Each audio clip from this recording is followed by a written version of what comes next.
Good evening, everyone. It's another week. It's another Tuesday night here on iRacing. We're here at Texas Motor Speedway for round 3 of the Skypoynt NASCAR Truck E-Series. And we've seen in the first 2 rounds with super speedways. That goes to bed for the minute. And we're here at a 1.5 mile track. And it's a little bit different. Tyres will come into play as they haven't really had much to do in the series to date. My name's Peter Gretton. Joining me, as always, in the commentary box is Jai Schultz. Mate, you're a fan of the 1.5 miles as well. What do you think's going to go down here tonight? Yeah, no, definitely a preference of mine is the 1.5 mile tracks. But yeah, it's definitely going to be a bit different racing from the super speedways here at the 1.5, and a lot closer and different styles of track at both ends of the racetrack as well. So it's going to be a real driver's track tonight, I reckon.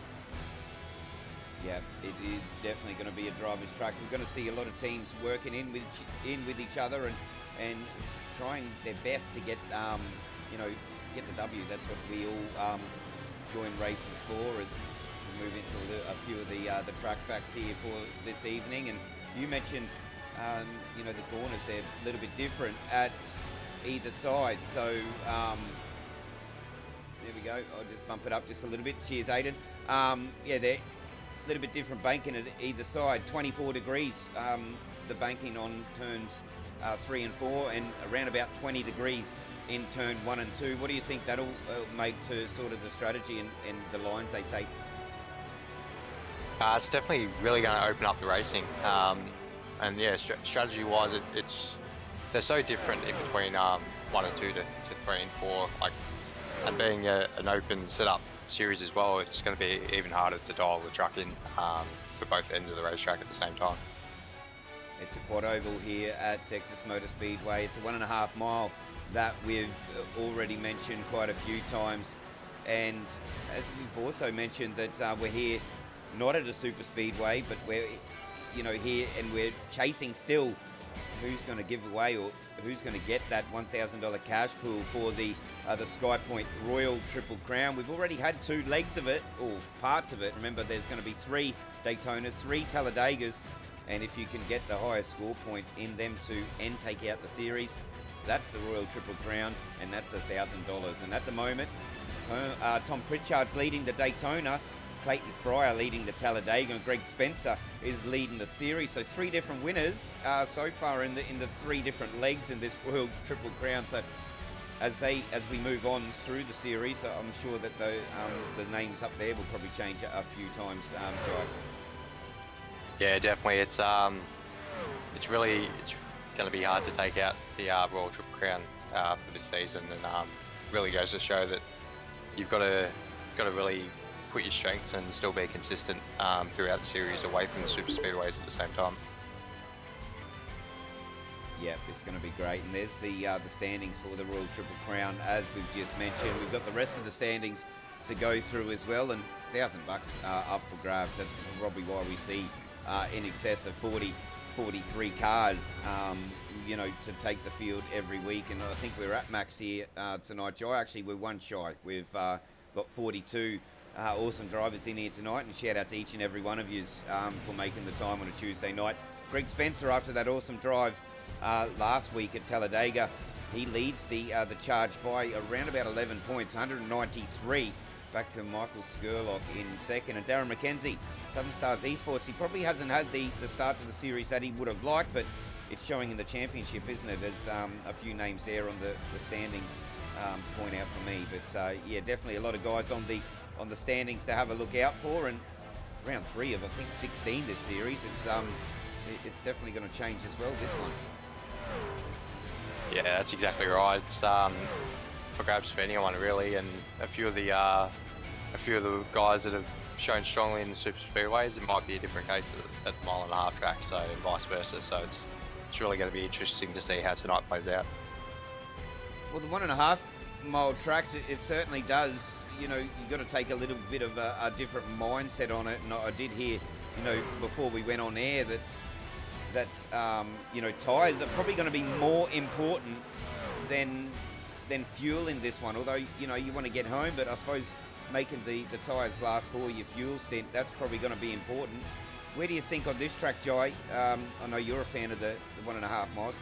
Where do you think you'd be looking at in terms of saving your tyre wear? Because we know that right front, and especially I think your rear right, I think would be hurting as well. But where do you think you would be able to save the most tyre in sort of one track around here? Oh, well, definitely with the right rear tyre, you're going to have to keep the truck as straight as possible on the exit of turn 2 and 4. Try not to slide the rear up to the wall as much, and with the right front, the main place probably that you would be able to save is 3 and 4, just sitting just off that white line, and not giving up as much time as you would in turn 1 and 2, with the difference being the white line in 1 and 2 compared to running up against the wall or closer to the wall is about 0.6 of a second, so you're losing quite a lot of time up there. And one person that we know that has sort of played his hands. I was on fire on Sunday with the commentator's curse, so I definitely don't want to do that. But one guy that we know that's out on track that certainly does like the 1.5 miles is Aiden Schul, so he'll be looking at probably getting a better result than he did last week at Talladega. And another person to watch out for, I think, is Kobe Jordan, and of course all the Pinnacle boys and the Nitro boys, but a few names to mention that pretty much they dig this sort of racing because it's something different. The 1.5 miles, lots of leagues do it, and it's good to watch in real life as well. But definitely, it's going to be a great night of racing here, and there's been lots of hype, in the build up to this one in the last 2 weeks. Yeah, it's definitely a driver's kind of track. You've got the super speedways as we've seen the last 2 weeks. Then we've got a couple of 1.5 coming up, and then the only other ones in the NASCAR circuit really are the short tracks and road courses, which you don't see too much of in this league. So it really splits the super speedway guys to the 1.5 guys. So normally you've got your one preference out of the two, and it's going to you might see a few different names up there tonight. Sessions just clicked over into qualifying as well, and one thing we might have to add as well is with the new update, there's a new thing that's been implemented. You can sort of see it on screen now. As soon as someone gets out in qualifying, we'll definitely have a look at that. But the restart zone, Jai, is something new to iRacing in this last update, and it's going to throw a different sort of type of, through a bag at the other drivers, I think, because they're not used to it. It's the first time it's been implemented in this league, and it's it's something good, I think, for iRacing to implement. Yeah, it's definitely a good addition to the service with the Geico restart zone, as we can see on screen now. All that means is when on the race start and the restarts of the race, the starts are still on the leader, but they can only go in between the start and the end of this restart zone on screen now. So it leaves a little bit of the guessing work out of it, kind of thing. But yeah, it's just a shorter zone where they can actually initiate the start. So the second place truck must stay behind the first place truck in that zone. But if they get to the end of that zone and the pole sitter has not initiated the start, then the outside truck is free to go as well. So it's possible still to miss the start, but definitely brings closer racing, and hopefully some pictures in the broadcast as well. It's going to be pretty good. Who's going to go that little bit earlier at the start of the restart zone? Who's going to wait until the end of it as well? And the times are starting to come in now, and they're tight as expected. It's a solo qualifying session here. Douglas to the top with a 29.71, and not much in it between him and Holdsworth now, 29.73. Lap times around here, I know qualifying in ovals is pretty much, I wouldn't say totally redundant, but it definitely it doesn't really play a part per se in the race, does it? Because 29.7s, I don't think we'll see that in the race. Yeah, I was in a practice session earlier today with a few of these boys, and they did say that the second lap was their quick lap. But for a super speedway qualifying, it's really just about the line. Where here at Texas, you've got to really play with the throttle at some points around the track as well. So it's not just about the line; it's throttle input and just keeping the truck straight. But it was definitely the second lap that the boys felt most comfortable with. 29.70 was that name I mentioned a little bit earlier. Aiden Schultz has got the number 1 on his car for a reason. He is the defending championship for the Skypoynt NASCAR Trucks E-Series. He puts it on top provisionally at the minute, but I think most of the laps are just about done, but not much in it, 100s in it. And look at them times, Douglas and Jaeger with a 29.71, and a couple of pairing drivers of Holdsworth and Traher as well in, equally locked on times. That's how close it's going to be here, and we're just about ready to get a race start. I think Michael Skurlock's on a lap here, see if he can improve, but definitely we're going to be in for a treat tonight, because it's a long race, isn't it, Shy? And, well, be there at the end and buy your ticket for the last stint. Yeah, definitely right. We've got 120 laps tonight here at Texas, so it's a bit of a long one, but yeah, it's really going to be about tyre saving and a bit of fuel saving as well to open up your strategy as well. As we move on to the grid, when it loads at the when it does load, we'll get that up on screen. Schultz, Douglas, Jaeger, Holdsworth and Traher and Patton. So that's Nigel Patton. We've got Matt Patton in here as well. He's coming off a win from the Skypoynt Next Gen, a little bit of a fun race. See how that goes. So he's coming off a win, so confidence will be high for him. But the talk of the night, Aiden Schultz puts it on pole position. He loves the tracks. He loves 1.5 miles. Jai, he should do well here tonight. He's going to be one of many drivers we'll be looking out for. Yeah, he's definitely going into tonight a bit more confident than he has in the super speedways as well. So definitely a preferred track length as well for Aiden. So it's probably the best way he could have started his night out, jumping off the pole. Well, that's what you want to do as well. And when I said that qualifying, your qualifying positions isn't fully redundant, that's probably what I meant in that is you pretty much want to be up the front, put a good time, be up the front, miss a little bit of bit of carnage. I don't think we're going to see it. I think we had a call in the Discord before that it may even go green to the end. That's what some of the guys are expecting. We'd love to see that, but only time will tell. We've had lots of green racing here so far this season, so it's only time will tell as the guys are getting set for a race start. It's going to be great. We've got the Skypoynt grid just coming up in a little moment. I think it's ready for me now, so let's run through the grid. Big field of drivers, 43 cars to take this grid here tonight. Thanks to Skypoynt, thanks to everyone viewing as well, and let's have a good night of racing. Aiden Schultz put it on pole position with that time of 21.707. He'll start alongside Dave Douglas. Second row will be Raymond Jaeger and Jason Holdsworth, two big names in there that just some of the names we'll have to watch here tonight. Luke Traher and Nigel Patton, they will have the third row. Fourth row, Matty Simpson and Michael Skurlock. Maxie Marshall and Greg Spencer will have the fifth row. And Wade Sheedy Racing down there in 11th. He'll start alongside the Southern Stars driver of Andy Barber. That will be the sixth row of the field. Big field here. Matt Patton and Craig Roffey will start alongside each other. Clayton Fryer and Tom Pritchard will have row number 8. Roffey and Gosley.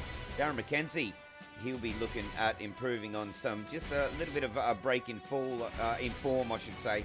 He'll be looking at hitting back here in the 1.5 miles. He'll start alongside Tony Roffey. Chain Mello,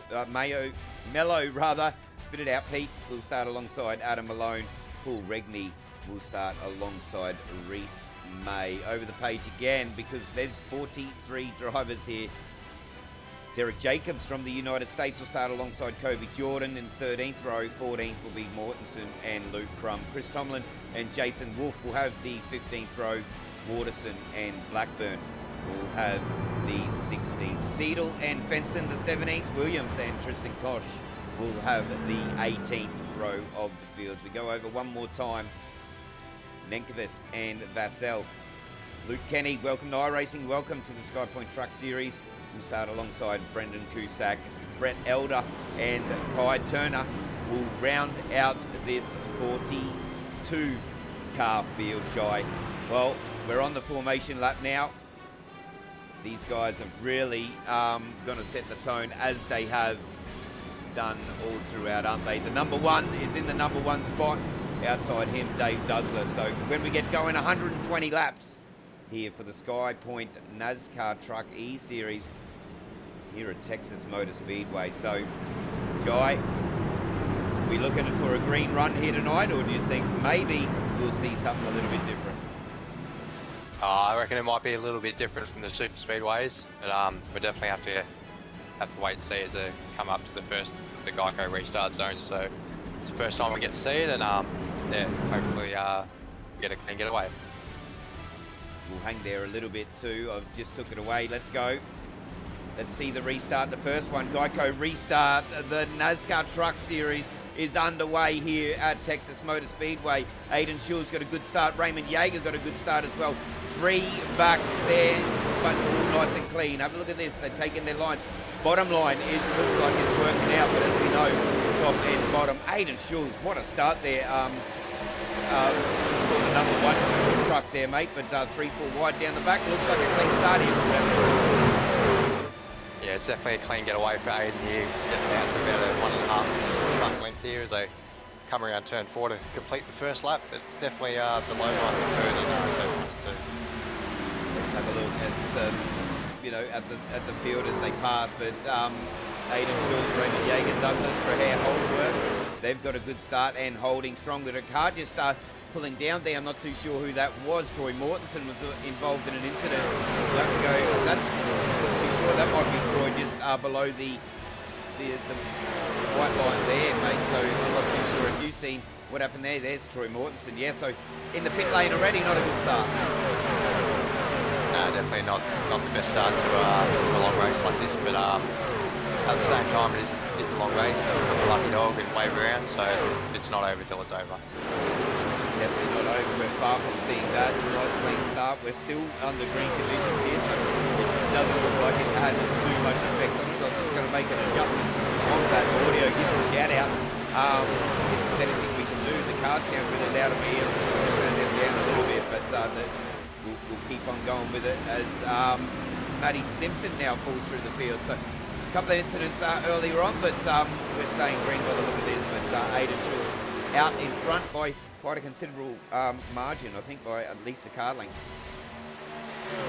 Yeah, he's definitely opening up that gap and holding strong from starting on the pole. So he'll just he's trying to sit, get into a rhythm and yeah, try and just pace himself and try and get through this first pit cycle and yeah, try and maintain the gap behind to Yeager. And they've got a fierce rivalry on track too, and they both race tooth and nail. And this is what you want to do I think, in one of these races, don't you? Is sit behind and really pressure the truck in front of you, because if you can pressure them enough, they'll get caught up in a battle, won't they? As these two, they've just gapped the field now. But if Raymond can really keep the pressure on here, and these other guys further back can take a leaf as well, make the car in front, really use the tyres, because tyres, we said, is key here tonight. But Raymond looks like he's putting the pressure on here, and I'll tell you, Jai, that's what I'd be doing if I was in the car, putting all the pressure on the truck in front here and making them burn up all their resources early on. Yeah, he's definitely got the pressure on Aiden here and making Aiden probably looking in his mirrors a bit more than he would like to. But yeah, it's all about trying to make the guy that you're racing burn up their stuff and used up their stuff early on, which would really hurt them later on in the race as Raymond sticks the nose up the inside here, coming down the back straight. So we'll see if he can stay there into turn 3, and if he holds his white line, he might see if he can try and clear him off a 4. Where would you be happy sitting, mate, so early on in the race, up 7 of 120, plenty to go? Where would you like to be sitting, like, in terms of this field?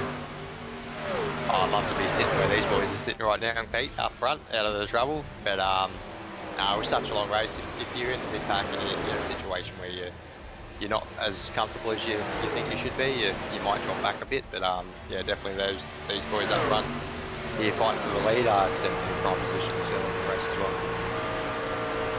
We jump on the rear of Aiden Schul's car. This is how close they are. So Raymond Yeager down the inside again, wants to have another crack at it.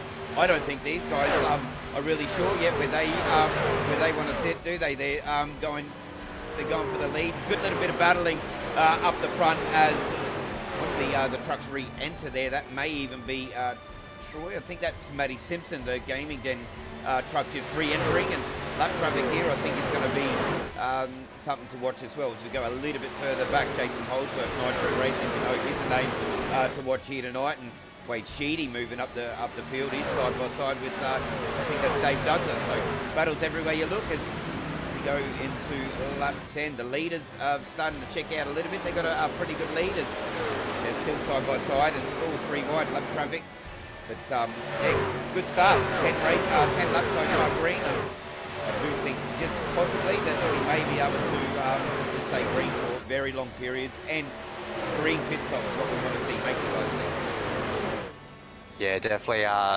Green pit stops, it does definitely open up the strategy compared to pitting under yellow where everyone comes in the pit lane. So yeah, the boys are looking about 36 to 39 laps on the field for tonight. So that's pretty much what they'll be looking to get to and looking to run the tyres to as well. So they've got 3 sets of tyres for this race, so the ones to start on and 2 over the wall. So they're going to have to manage them as well as fuel. So yeah, if it does run green and we do start seeing some of these green flag pit stops, it's definitely going to be the strategists that will have their brains ticking pretty damn fast, I reckon. So yeah. I'll tell you one thing that I've learned pretty quick is not to bag the oval races. I remember probably just as we go, probably not even a month ago, as we see a car into the wall. That's the 587 of Matt Patton.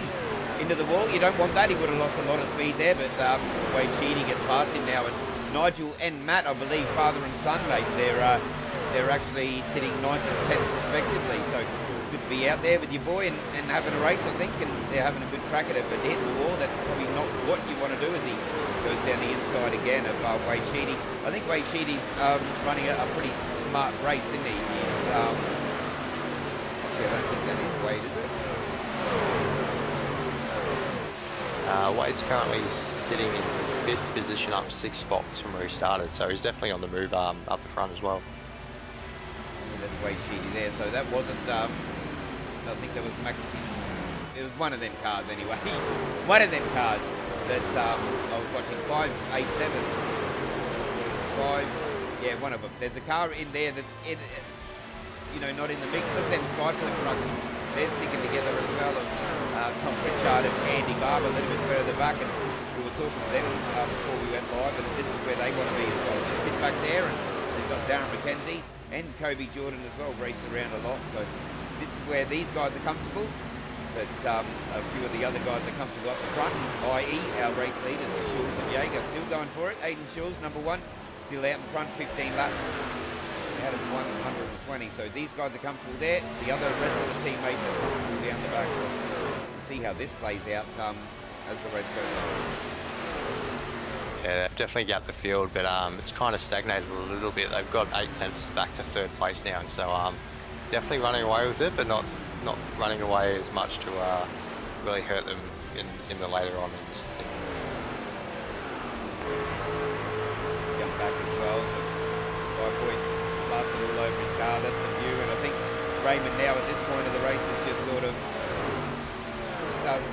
pretty content to just sit behind now and just you know, run this race out, as these guys out the front are doing a great job, and the battles it's starting to just teeter out a little bit now, as we get into probably the stage of the race where everyone's thinking green running, and that's they've just single line astern, and I think everyone's got the same mentality in this stage of the race, isn't it, Jive, where we just go to just tick over these laps and make lap 17, you know, turn into 117 as quick as you can. Yeah, and with only one fast repair as well, it's a big risk.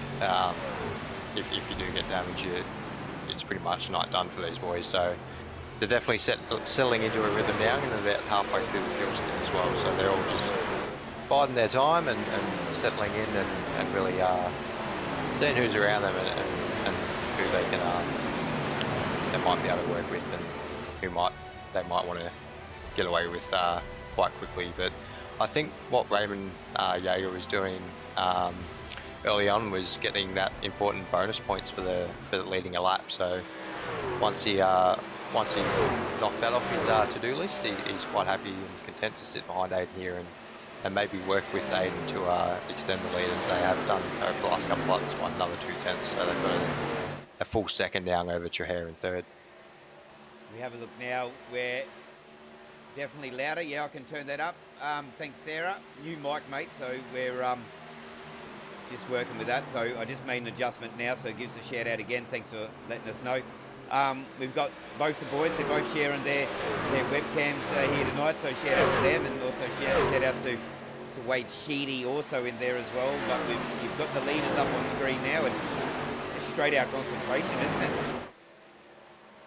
Yeah, it's definitely eyes on the prize at this moment, and just getting their lines right, making no mistakes, and yeah, definitely very intent looks on both of their faces. So yeah, it's good to see and good to get a behind the scenes kind of look at the drivers that we do have as well.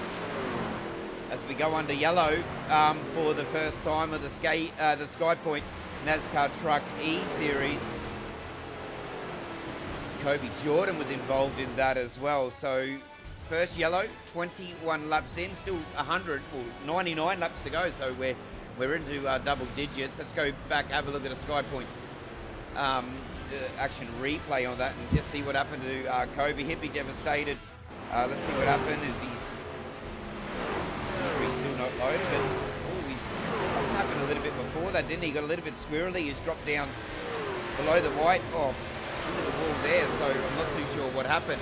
Might have to take a deeper look into to that jibe, but just a little bit squirrely just before that, but not too much, I think, in the way of crashing or anything with that one. Not too sure. We might have to get a chat with him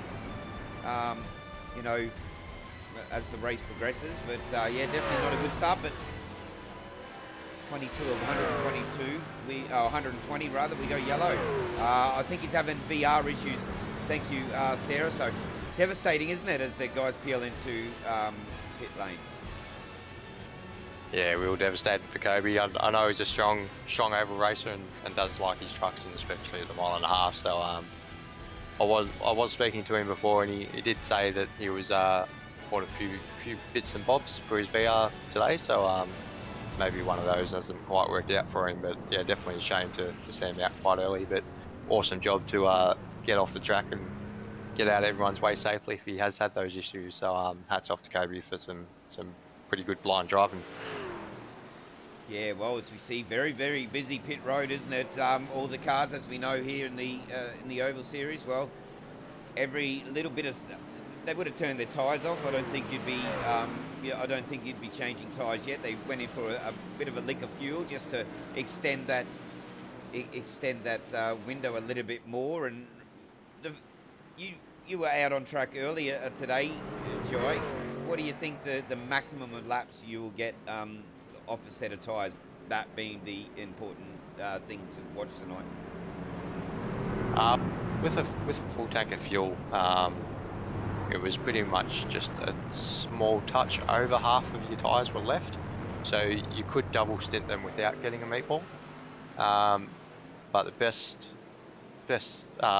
way to keep the freshest tyres under your car was pretty much get the first 12 or so laps off your belt, and then it was pretty much you could run hammer and tongs the whole way home on tyres and fuel. So fuel window was about the 36 to 39 laps. So if they haven't taken tyres here, you'd pretty much be trying to run the tanks dry and hold on to the tyres underneath you as best you could.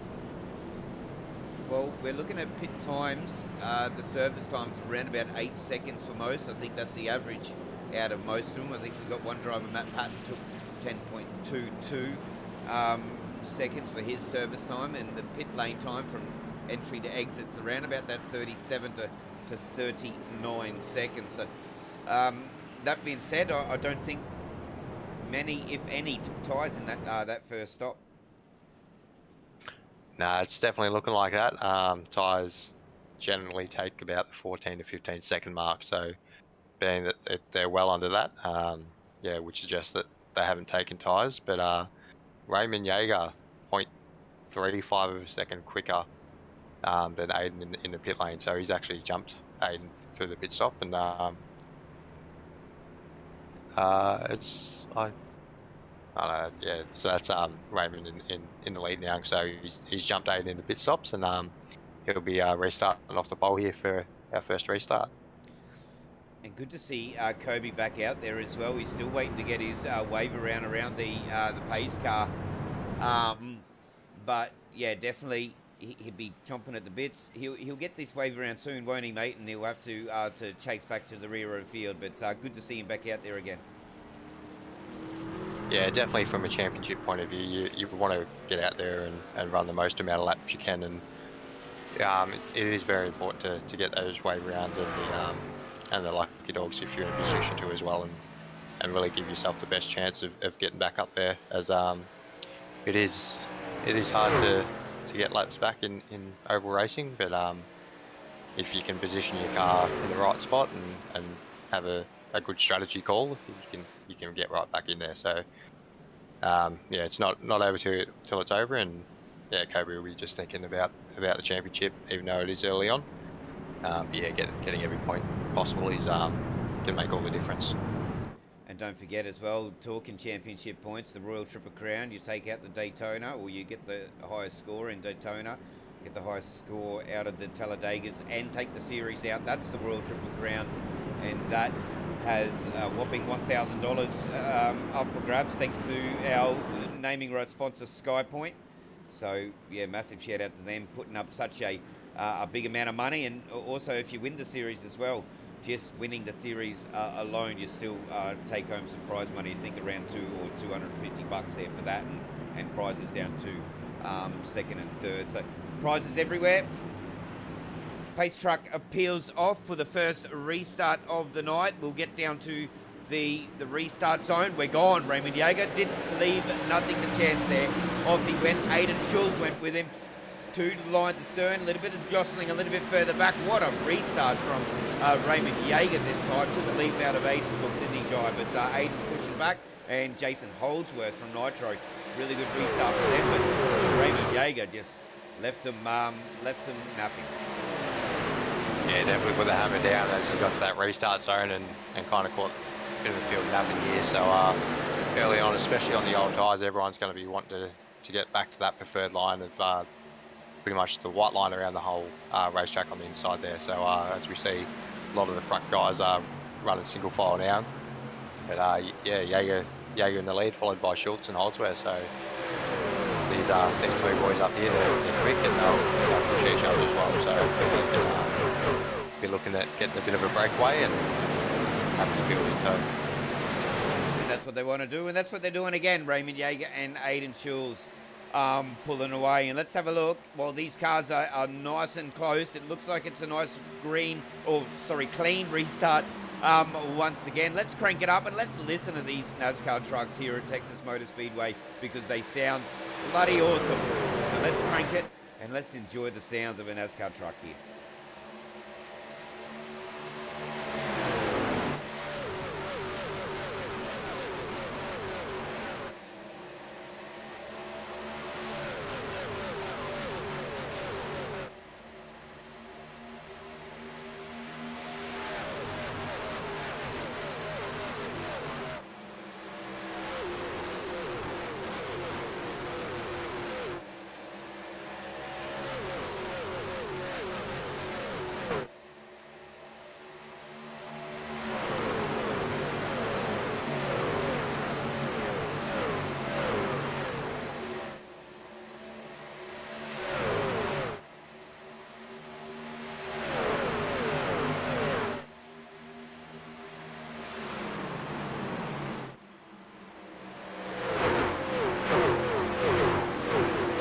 As we have a look at these trucks, they're barreling around this circuit and in very close contention as well as they run straight over that cam. That's that cam I was trying to show you, Jai, in the lead up to this one. But definitely shout out to Truck Cancer Gourmets for these awesome... Oh no, we've got a spin, That was the leaders. Aiden Shores is involved in that.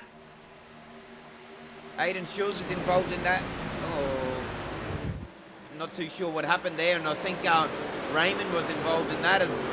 Oh, they were running so hard as well, weren't they, Giants? But I'll just cut that short. Let's go back over to Skypoynt replay. We're staying yellow. We're staying green though.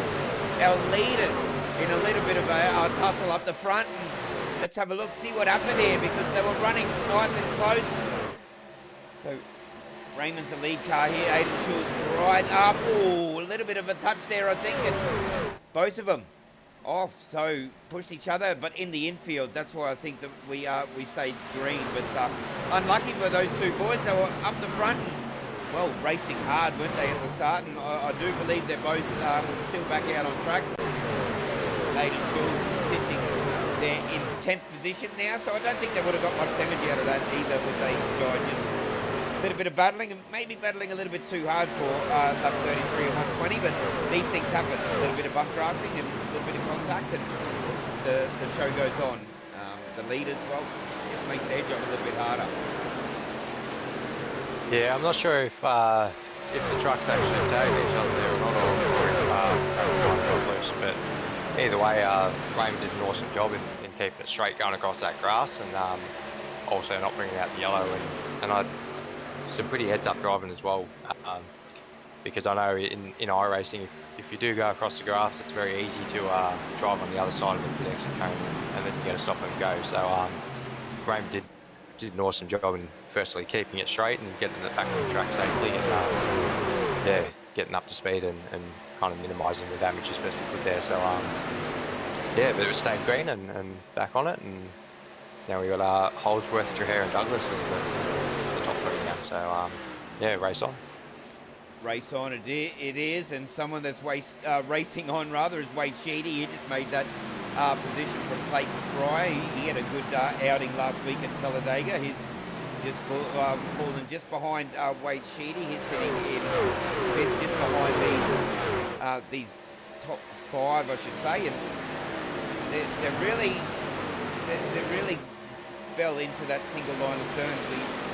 We see, I think, Matt Patton just falling back now, so he's just maybe sensing something. And I think Tom said last week, and I remember it fresh in the memory, that with oval racing, you've got to race, be comfortable where you're racing, and if you sense something, or as Matt Patton and Hayden Schulz nearly come together there, but they avoided that. But and it's all gut feeling, isn't it, Jai? I know you spend a lot of time around ovals. If you don't feel comfortable, if you sense something's going to happen, back out of it, because the chances are your gut's right. Yeah, it's definitely it's very key in oval racing to realise that sense of urgency around the other drivers as well. But a lot of these drivers have raced now a couple of races in this league, and I know quite a few of them race each other in various leagues across the iRacing platform as well. So it's also about who is around you and how much you trust them in the driver to hold their line and race clean.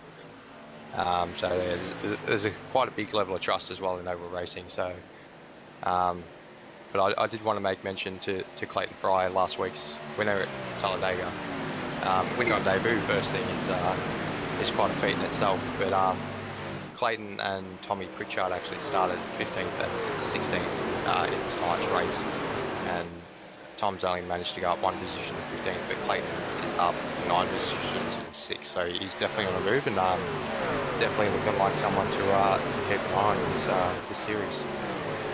One of plenty of names too, isn't it? Really, to watch the 22 machine of Fry. So we'll keep a keen eye on him. He's got the number one behind him, so he'll be pushing to try and leave him, battle out the race as well. And a few of those leaders,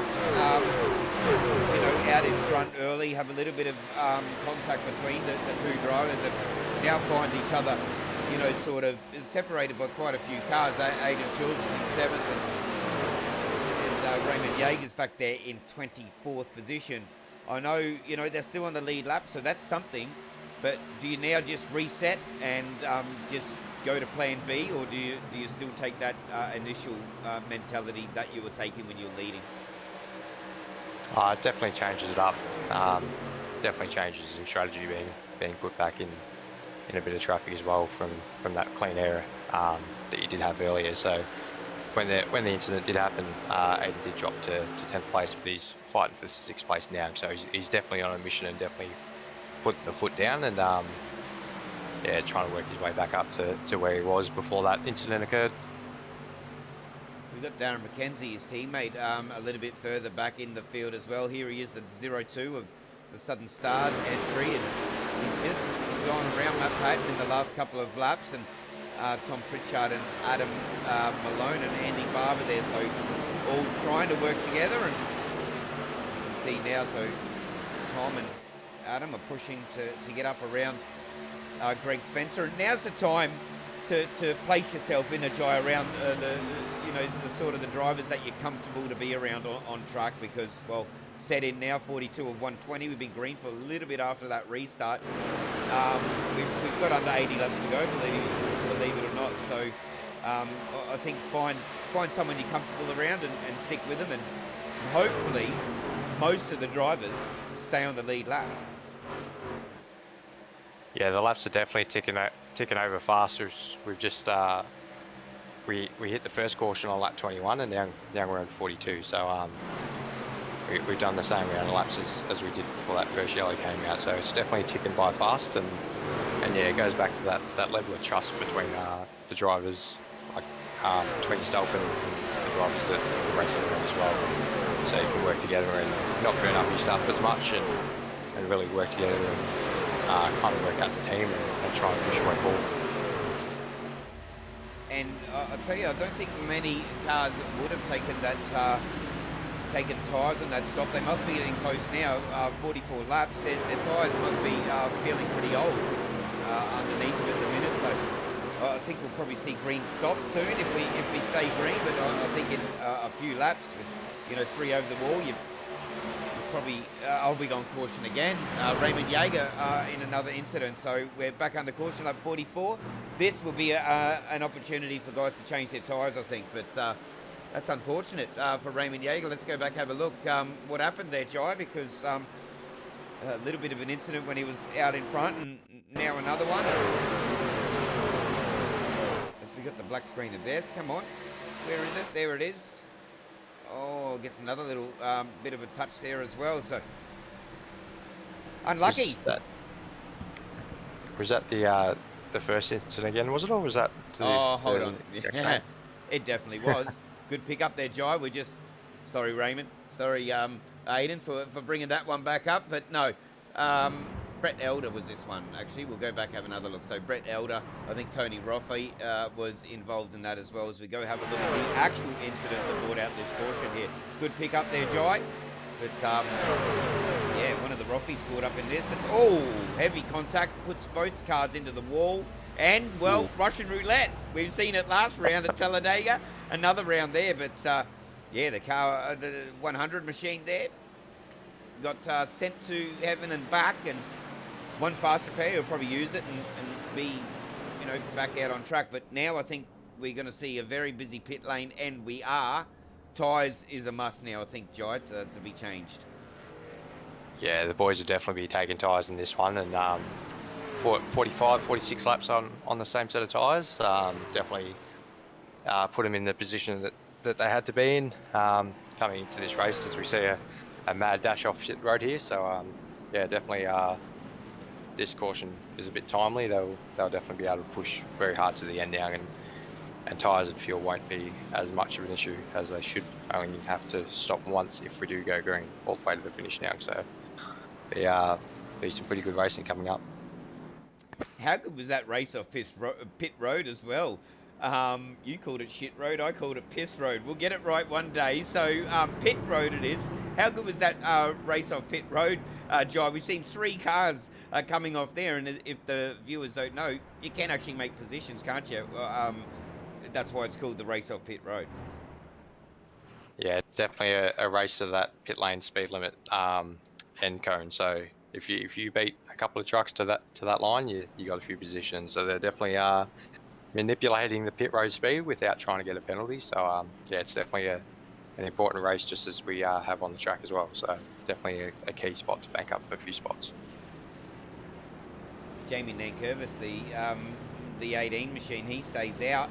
He's behind the pace truck at the minute, and Jason Holdsworth, I think he may have stayed. Oh no, so he pit lap 45. So Jamie Nankervis staying out. He last pit on 22. That's a different strategy. Maybe he's wants to get a lap back. I think that's pretty much the only reason why you'd stay out at this stage of the race, isn't it? Well, it's scoring as Jamie in first place, so I'm pretty sure that the critical lap number that we have here tonight is 48, so he might dive in late on this caution, or he might do a few laps, and if he's not comfortable in making it on that one more stop, sorry. So could be a good strategy call, but if it does go green with Jamie out front, it's going to be a feat in itself to hang on to that truck on the old tyres. Well, when we go green, I think, Jamie's a really good driver, but I think what's going to happen is he's going to get swarmed here. Holdsworth, Douglas, Trahere, Skurlock, they're all behind. Sheedy's there as well, and then Clayton Fryer and Schulz and Patton and Gosley, and most will run through your 10. That's your 10 at the minute, which the race really hasn't started yet, but I think that 18 truck, if he doesn't pull in now, which he does, so he's pulled in. If he stayed out, Jai, he would have been a sitting duck. I think he would have just been swamped. And even pitting a lap later, he might have missed the call or something. I'm not too sure. But, yeah, that would have hurt him. Still pitting, because probably a lap later. But, yeah, definitely. Everyone's got their own strategy as you watch. I think there was one of the laps cars or out-of-sequence cars pull away now. But Holdsworth will lead them to green for the second restart. And, yeah, it's definitely going to be another good race. But around about, what are we talking about, 22, 24 laps per green period at the minute. Let's see if we can turn that into, get to at least lap 100 green, because that's what I want to see. But Holdsworth, Douglas, and all those boys up the front, they're doing a good job. And it's just, well, the race hasn't even started, like I mentioned. So it's going to be a good race to finish as the pace truck lights are out. We're going to get some green action very soon. Yeah, I've just fingers crossed we can get to around lap 90, because that means we'll get to see some green flag pit stops as well. But I think Nankervis had a pretty good strategy call then, hitting late, as Darren McKenzie actually made it lane as well at the same time, and he's a very good strategist. So we'll have to keep an eye on those two and see if they can avoid a splash and dash at the end by pitting a bit later. So what does that do? Obviously it puts you at the end of the line as well. We're just about to go green, so we might pick that up in a little bit as the pace truck pulls off. We get into the restart zone for the third time, I believe. Holdsworth's going to lead us to green. About halfway through that restart zone, he went there, and the guys went with him as well. So we're restart number 3, I think I just said. Trahere and Douglas went with him, but I think about halfway down that zone is pretty much where they're going. Aidan Schulz now pushing up. He's in a red hot battle. We've got three wide action. The 22 machine, Fryer into the wall. Rothby. Oh no, who's that around? We're going yellow again. Jaeger was caught up in that, and Patton as well. So there's a car into the wall. I think that was Fryer. I seen going up into the wall up there, and well, that's not the restart we wanted to see, was it, Jai? But I think that was one of the cars that went spinning.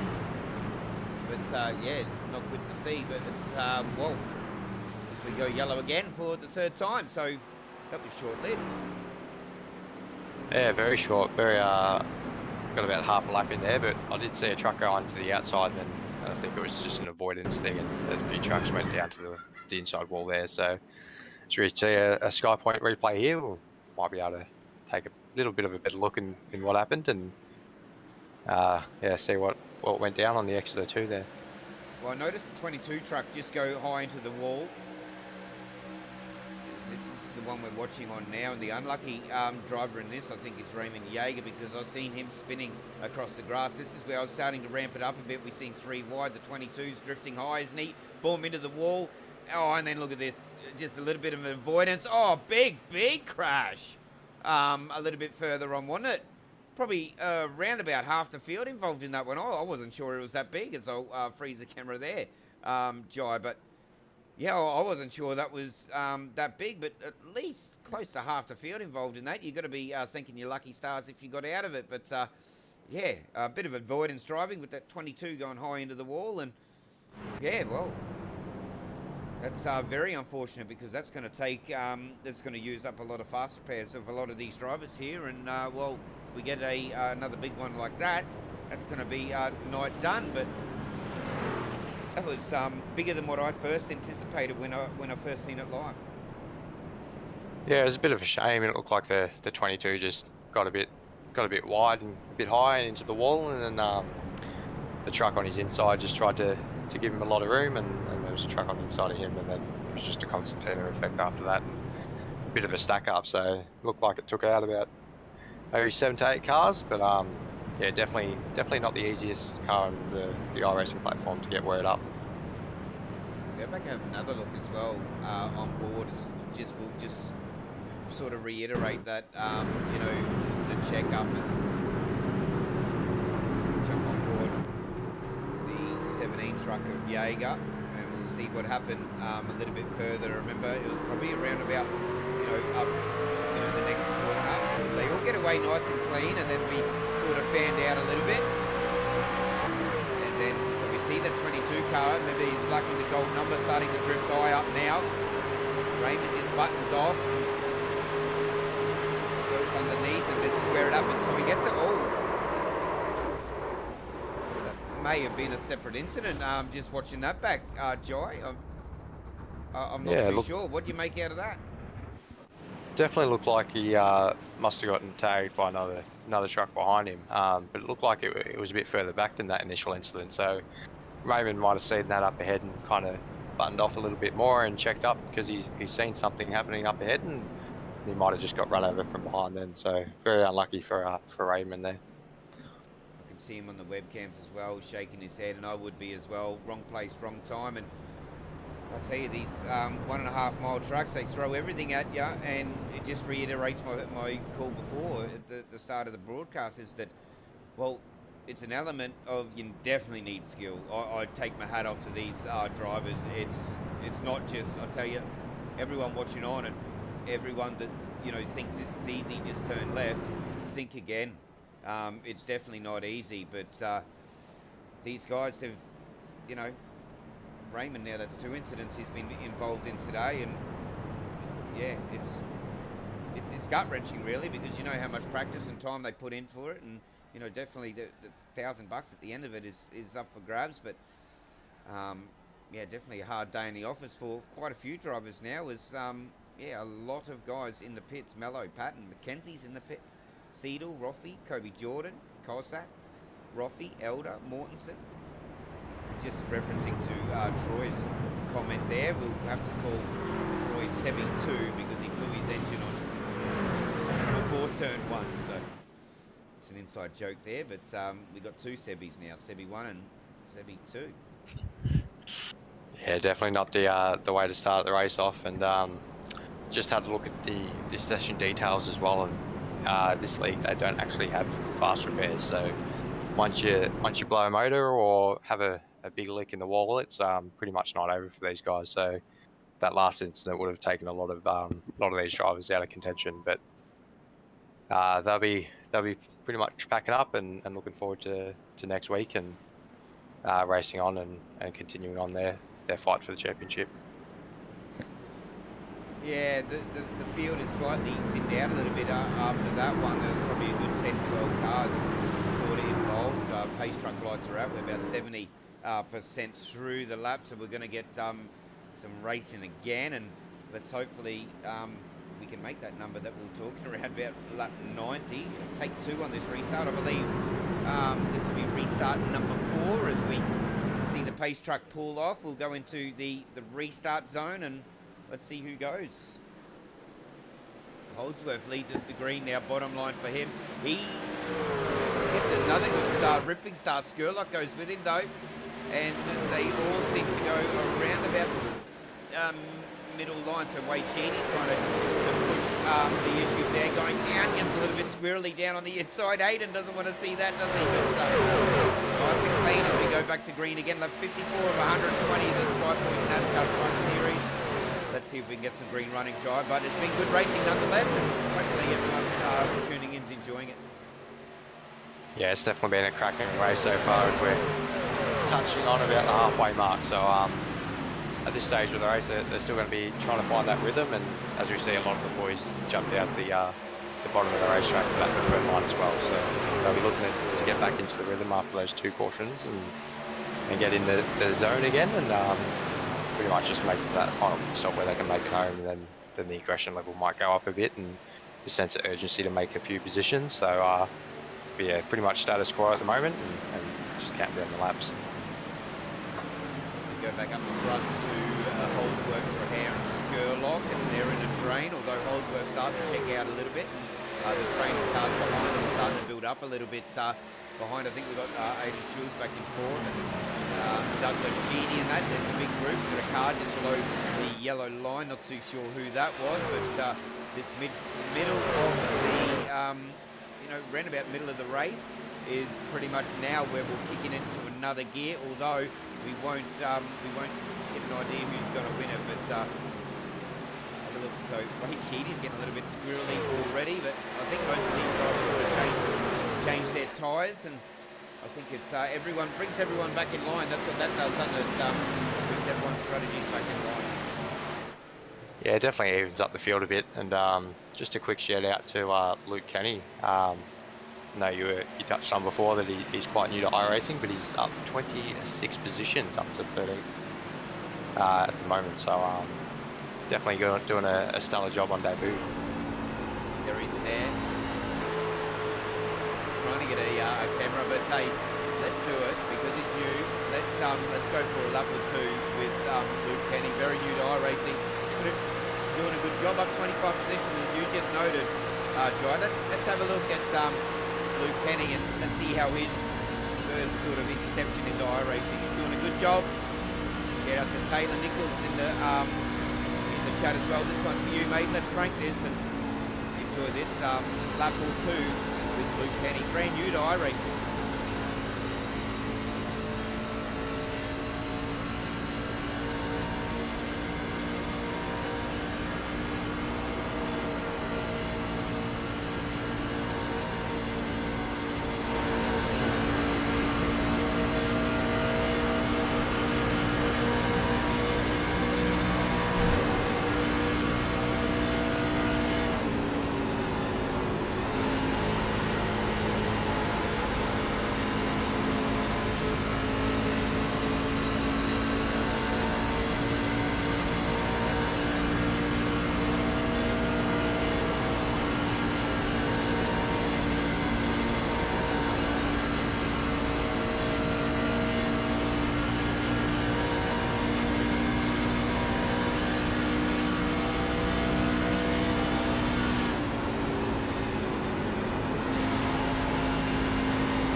Nice and smooth in each eye. There was very little wheel movements involved in that lap, but truck 27 is doing a good job. And well, I don't know, he's got your number. What do you think about that, Guy?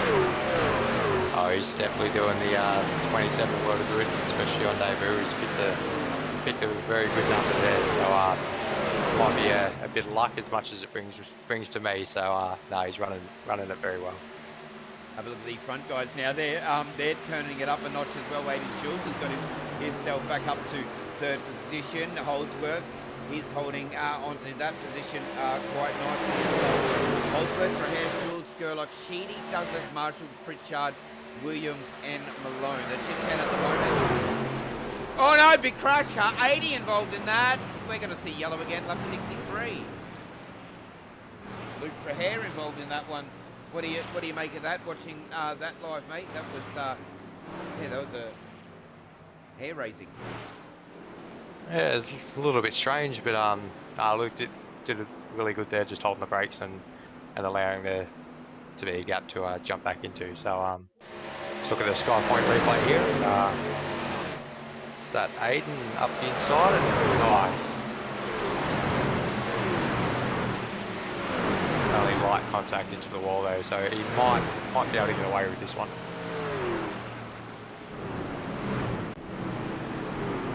Unlucky, fourth caution of the night, 64 or 120.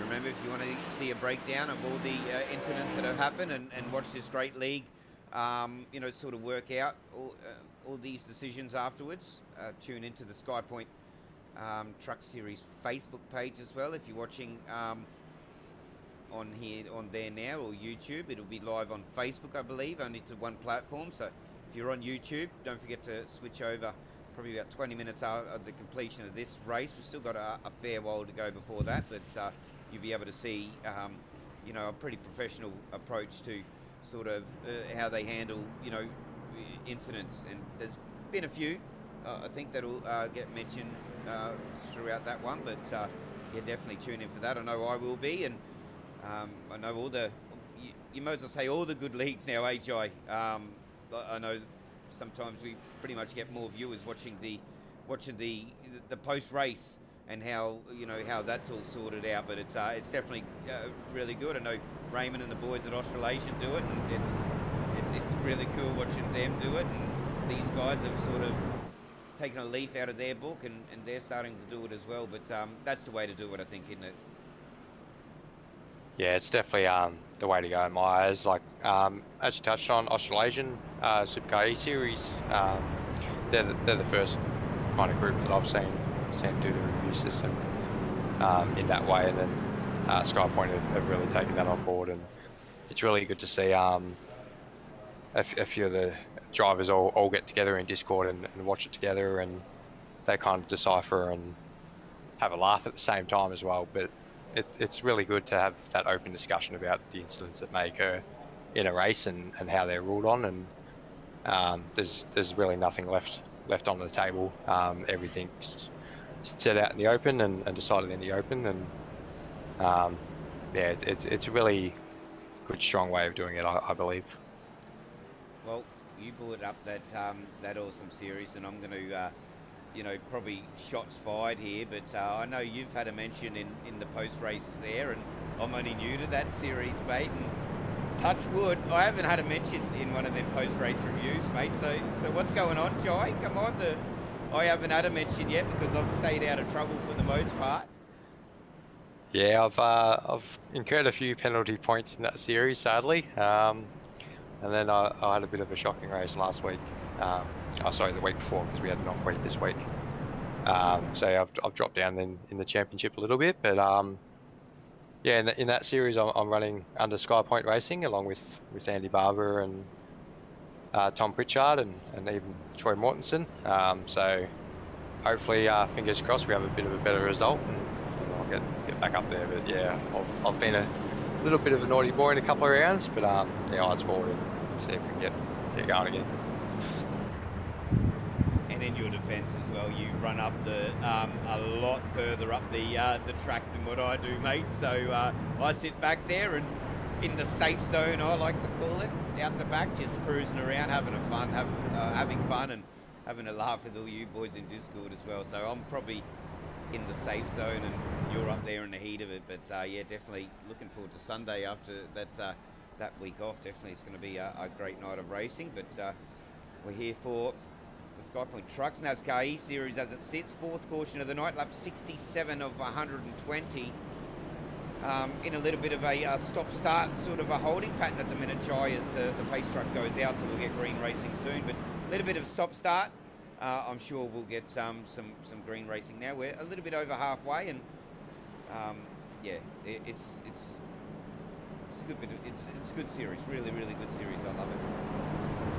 Yeah, there's a lot of big names and quick guys in here, and the boys will be looking to get to at least lap 83, and then they should be able to make it home on fuel. And especially they're saving a lot of tyres and fuel under this these caution periods as well. So it definitely does open up the strategy as they're forming up too wide to get the restart here. So yeah, lap 83 and they're good to go. So fingers crossed they can make it to there and we get a bit of a clean restart here as well. I'd like to see that last sort of trip down pit road done, you know, under green conditions is what I want to see.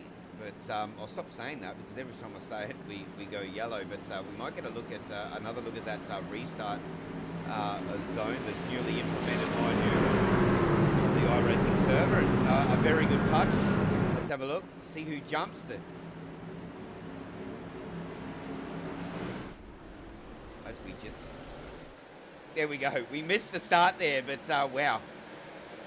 Holdsworth with another good start as we go probably 2 or 3 wide, a little bit further back. Holdsworth jumped at the field this time, kept them napping side by side for some of the guys now. A couple of blinking cars in there, but nice restart, and elbows are getting out a little bit wider. Yeah, with that Vico restart zone, it's definitely harder to get the jump on the rest of the field being such a little zone to actually initiate the start on. So Holdsworth has done an amazing job to jump out into front and kind of set the pace for the rest of the field. And they're looking good, aren't they, as we go around the trap. So we've got Holdsworth leading Marshall Pritchard. So the Skypoynt drivers there, as you can see there, start to push up a little bit. Remember the opening round of the season at Daytona saw Tom Pritchard and Andy Barber Skypoynt 1 and 2 form finish, and they're pushing up the field again. But look at these front guys now. They're really starting to get the wriggle on now with Skurlock.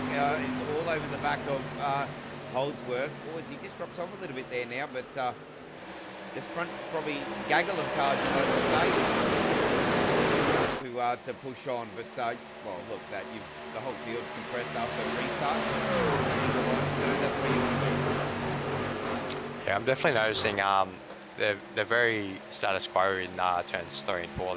They really follow the truck in front of them, but through turns 1 and 2, they because the banking is a little bit less, they're kind of fanning out, and they're not looking like they want to follow the car in front. So we'll definitely see who can get the runs and restart race here tonight.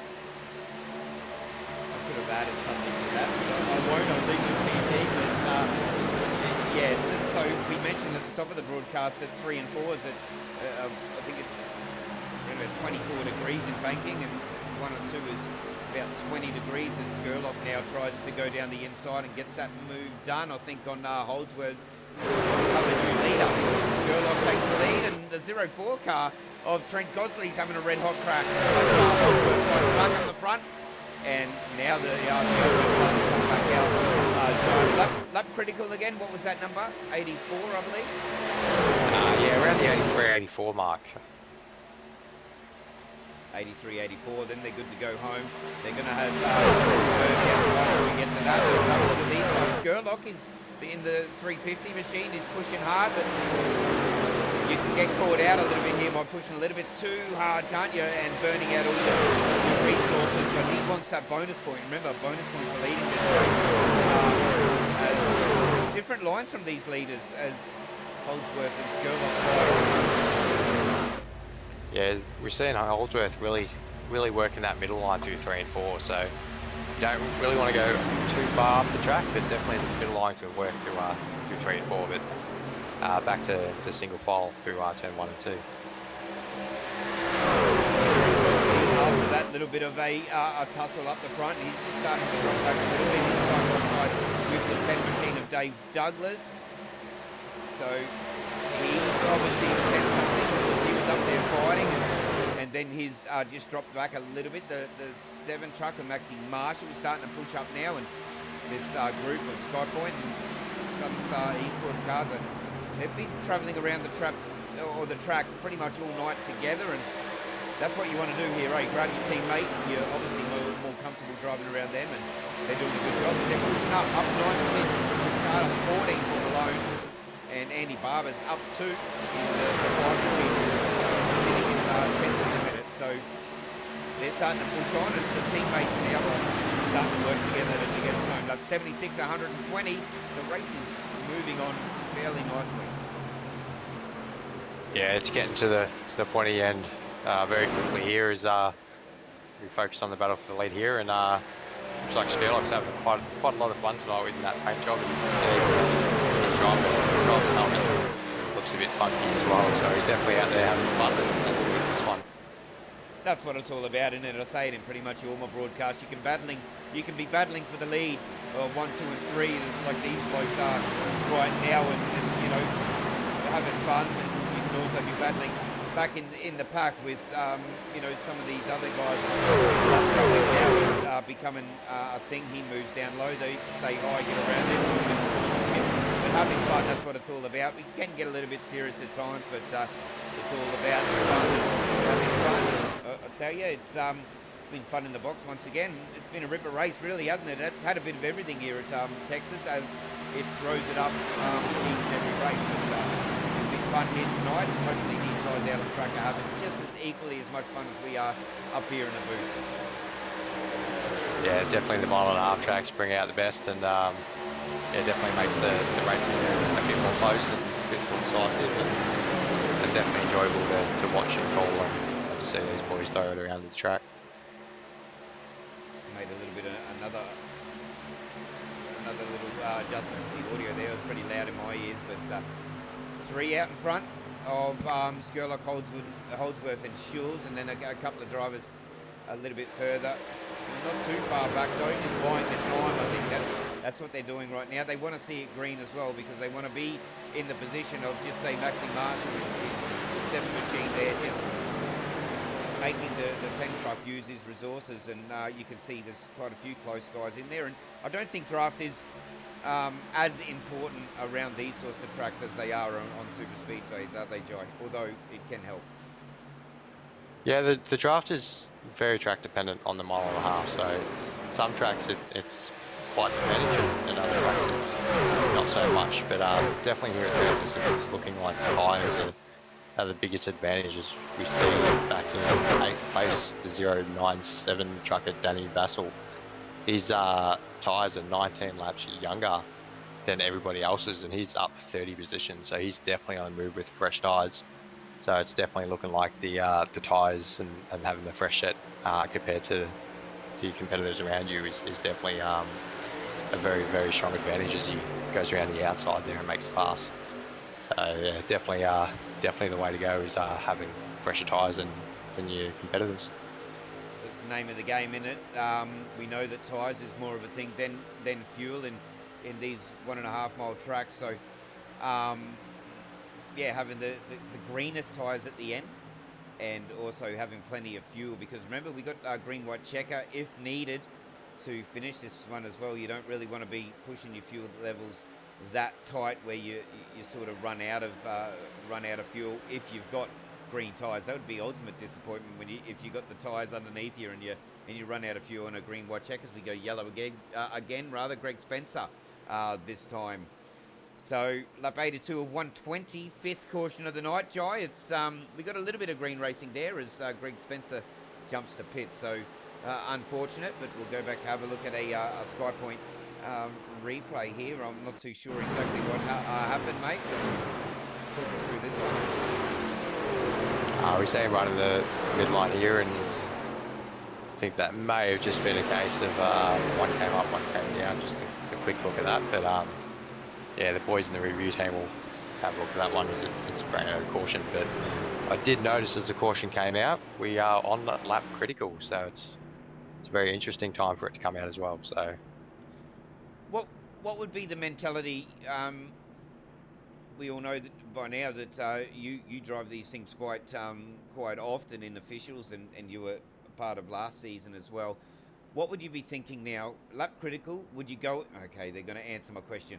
So you as a driver, Jai, I'll throw it back to you. Would you go in now and just go to the end as if we're going to go green, or do you play the it's going to be another caution and really want the tyres? Because yeah, I'm interested to find out what sort of mentality these drivers are thinking at the minute Fenson stays out.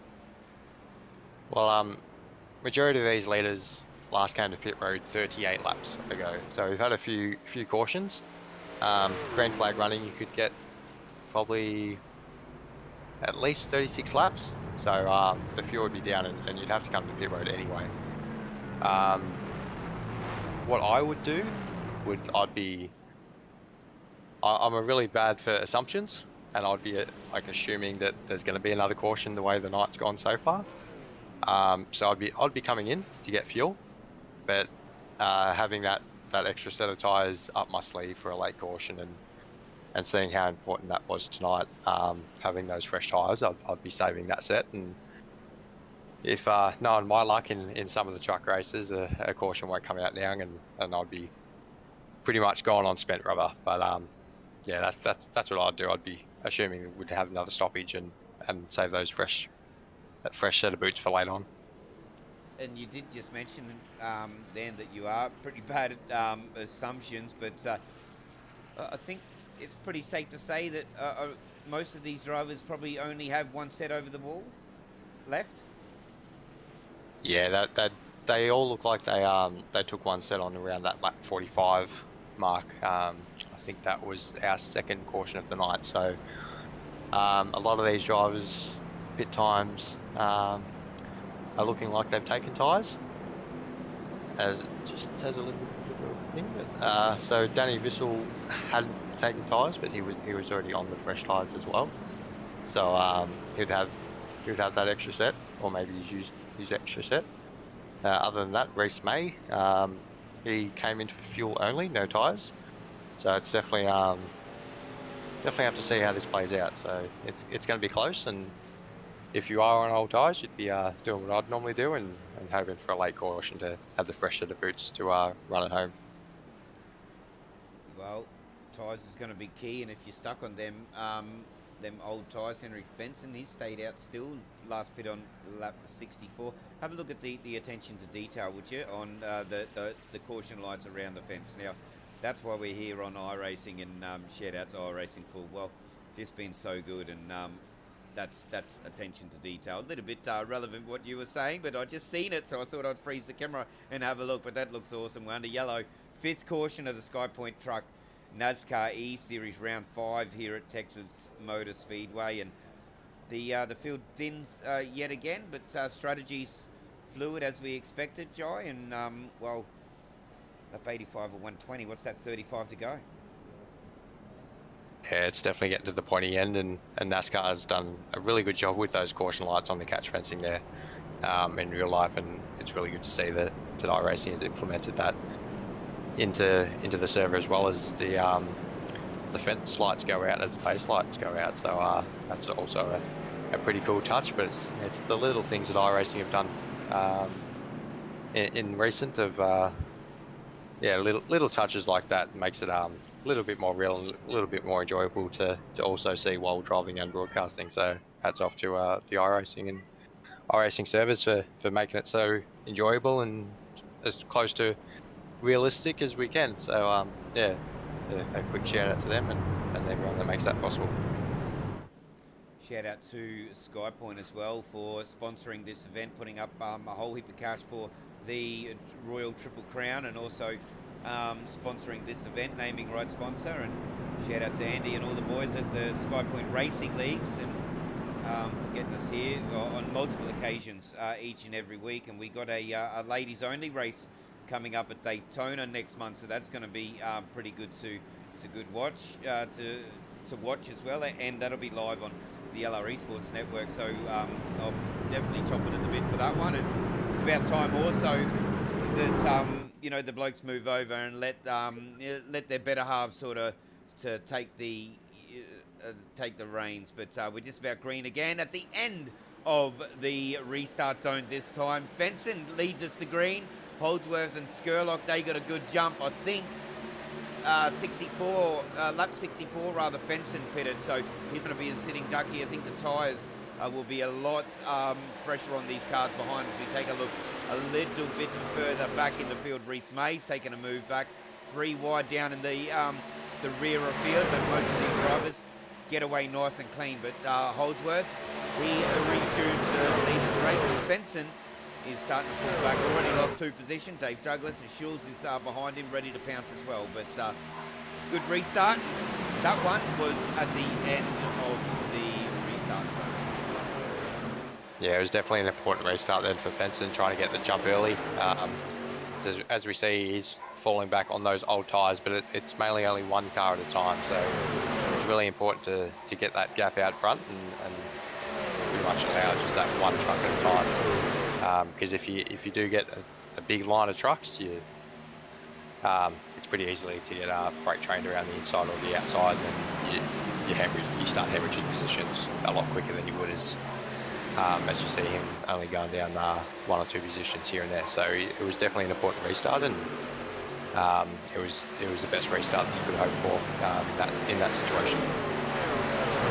Got a little battle happening now. You got the 96 truck of Reese May just going by, then a couple of cars underneath, and Reese May pin on lap 83 with the rest of the control, so all the tyres will be the same.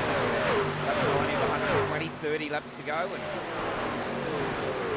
Holdsworth still leads the race. He's led quite a big margin of this race, and what to be expected. He's starting to pull away a little bit, but Skurlock's not leaving anything out there either. These guys are going to be battling like that to the end, I do believe. Yeah, definitely, and they're definitely racing Haas and turning the aggression up as the top 5 just did the quickest lap on their last lap. So yeah, definitely turning up the wick and have it down. They're taking a little bit different lines now. They want to make it to the end. Holdsworth, Skurlock, Schulz, Douglas, Bosley, Marshall, Fryer, Benson, Vassell, and Adam Malone. So the movers and shakers, Danny Vassell up 29 positions, so, or 28 now as he just loses 1 to Adam Malone, just down around the inside. But, oh, that was close.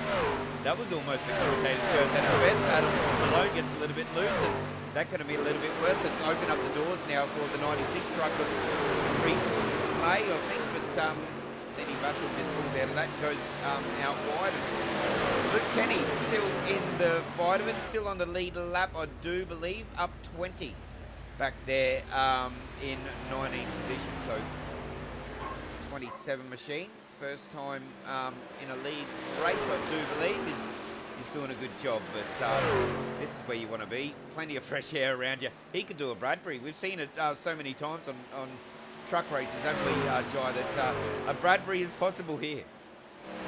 Yeah, especially the speeds they're doing and the banking that we do have. Like, as we saw in one of the cautions before, it only took one truck to get a bit widened up in the wall, and all of a sudden you've got 7 to 8 trucks in front of you all spinning every which way. So it's definitely possible to come from behind and do a Bradbury, and yeah, definitely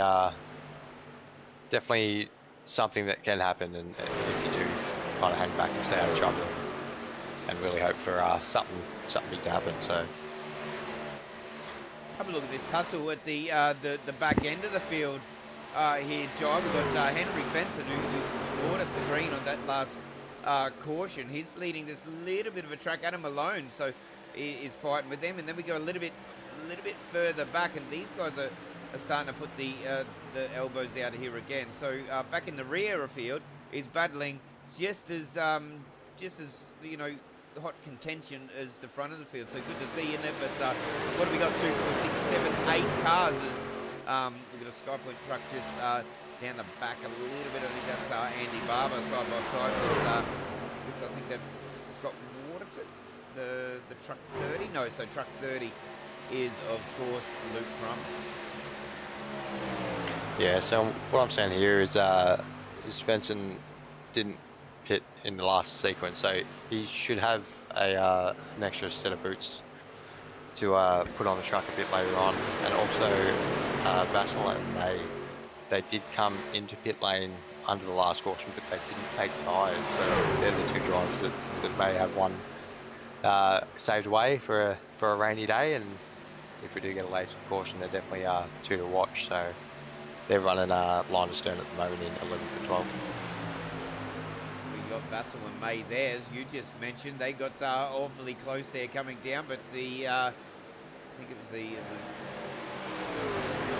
Yeah, the 97 held his line down the inside, and still side by side, and another good battle a little bit further back, the 6 and the 98 machine there of Steve Williams and Andy Barber and Luke Crum. So these guys out the back are battling, and you're dead right with that, Jai, that if there's a caution with 23 laps to go, or obviously as it moves a little bit further on and with less laps to go, and there's a caution, and you find yourself with a set of tyres up your sleeve, and these guys out the front, although they're very talented drivers, as we've been watching throughout this whole race, you can still get them because your lap time's going to be quicker. And if you play your... Oh, look at this. Look at they're really heating up. Is this the last lap? But if you play your cards right, you can go from the back to the front. Yeah, definitely right. We saw earlier on in the night how important tyres are to and having that fresh set of tyres, how much you can actually drive through the field. So it's definitely a high degradation track, and tyres make a lot of difference, and especially using that middle line through turn 3 and 4, you can definitely make that work, especially on the fresh tyres. You can kind of just drive around the outside of the guys that are on the older rubber. So it's definitely a strategy that can work, but it really all depends on if we do get that late caution or not. I know a few of these cars will be wanting a late caution, but I don't think these leaders would they? So Shields just goes around Skurlock there. If you're up the front now, you wouldn't want a caution, because you could bet you know what, that these guys don't have any more tyres over the wall. So these guys out front probably aren't hoping for a caution, but I think you mentioned Reese May and Vassell.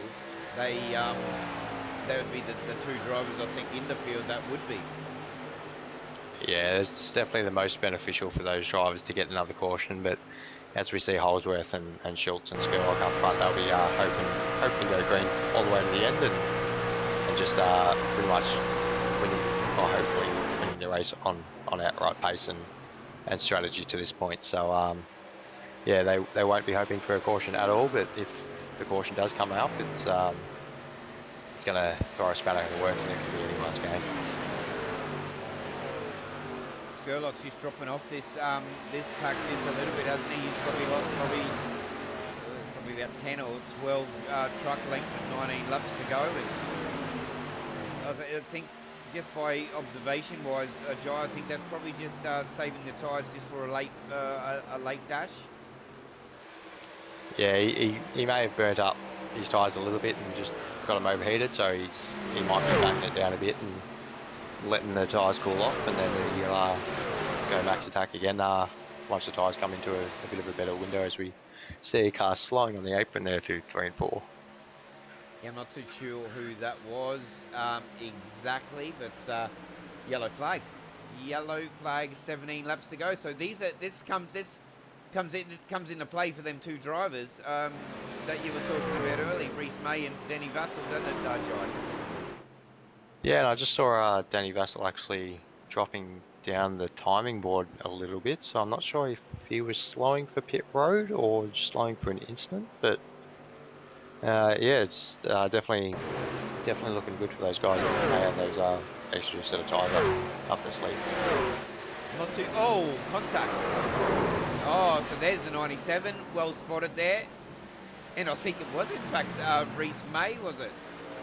No, so it wasn't. So Danny Vassell involved in that one as well. So I'll take that back. He would have wanted a safety car, or caution rather, but not under those circumstances. Nah, definitely not. But I think the other truck may have been the 30 truck there. So, nah, definitely not ideal.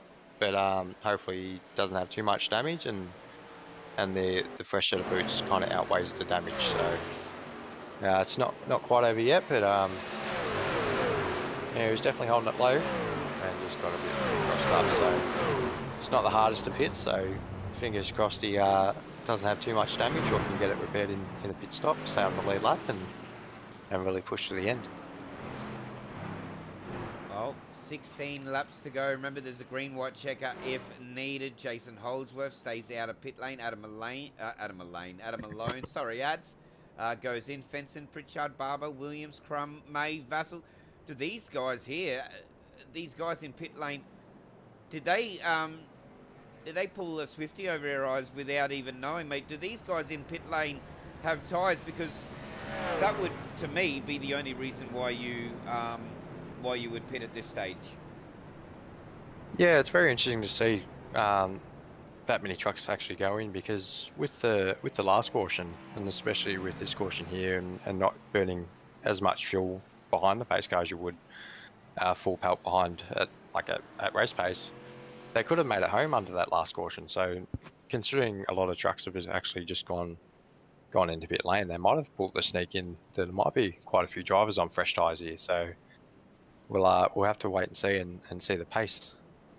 Well, their pit service time is 15.4 seconds for the majority of them, so that pretty much indicates to me, Jai, that they had a set of tyres left. So did they change insides? Did they change the outsides? You'd probably just change the outsides for sort of... Actually, you'd probably change your 4 if you got a Munya, because you're under caution. The pit time doesn't really matter. Yeah, you definitely want to change 4 at a mile and a half, especially at Texas. So the best position, or the best driver in position at the moment is the 3 truck Adam Malone, and he's got teammates of Tom Pritchard and Andy Barber right behind him, and going by their pit times, I reckon all 3 of them have got fresh tyres, so they're going to be the 3 highest ones to watch coming through the field. And you've got a few more drivers that have been on the same lap. Stevie Dubb, Tristan Koch, Reese May, they've all come in at the same time as well, and looks like they've taken tyres as well. So there's going to be a lot of quick guys coming through the field, and a lot of quick guys on old stuff coming, trying to hold on up the front. So it's definitely going to be a exciting, probably about 12, 13 laps to go when we go green. It definitely is. The elbows will be well and truly out. We've seen the guys restart, haven't we, and take us to green probably around about halfway through that newly implemented restart zone. Will they check them up? Will they wait until the very end of that to go? The only time will tell. Obviously, the lights are still on the pace truck, so we'll see when he crosses the strike if the lights go out, and we'll get green racing yet again. But those guys that have changed tyres, they're going to be in the red. They're going to be in a hot seat to sort of to move up the field, as you've just mentioned before. But this point in the race, if we go green from here, this now is where it heats up. Yeah, so the tyre difference is really, I think it's about 20 laps difference in tyres from the old to the new. So yeah, it's definitely going to really go up a notch here, because we're getting really into the pointy end of the race now. So not only do we have to take into consideration the aggression and the fight to try and get forward, we've also got new and old tyres to throw into the mix as well. So it's going to be a cracker last 12 laps of this one tonight at Texas. Round 3 of the Skypoynt NASCAR Truck E-Series has thrown everything at us, and Jason Holdsworth from Nitro yet again. He'll take us to green next time round. We're about halfway through this one. He has got Aiden Schulz in there for company, and Skurlock. It's been the them two, Holdsworth and Skurlock up the front. Aiden caught up in incidents throughout the race that he's fought his way back up through. I think these front guys are on tyres, and on older tyres roughly, that last come through pit road at 83 and 84, and then probably around about, like you said, Adam Malone in 11th position, and pretty much the field back from there just come in on this late caution. So we'll have 12 to go. We get to this restart zone. Hopefully it's the last one here for the Skypoynt NASCAR Truck Series. Let's see when they go green. As we miss it again, but they all went with him this time. He didn't leave them napping. I think that maybe the tyres just trying not to push too hard.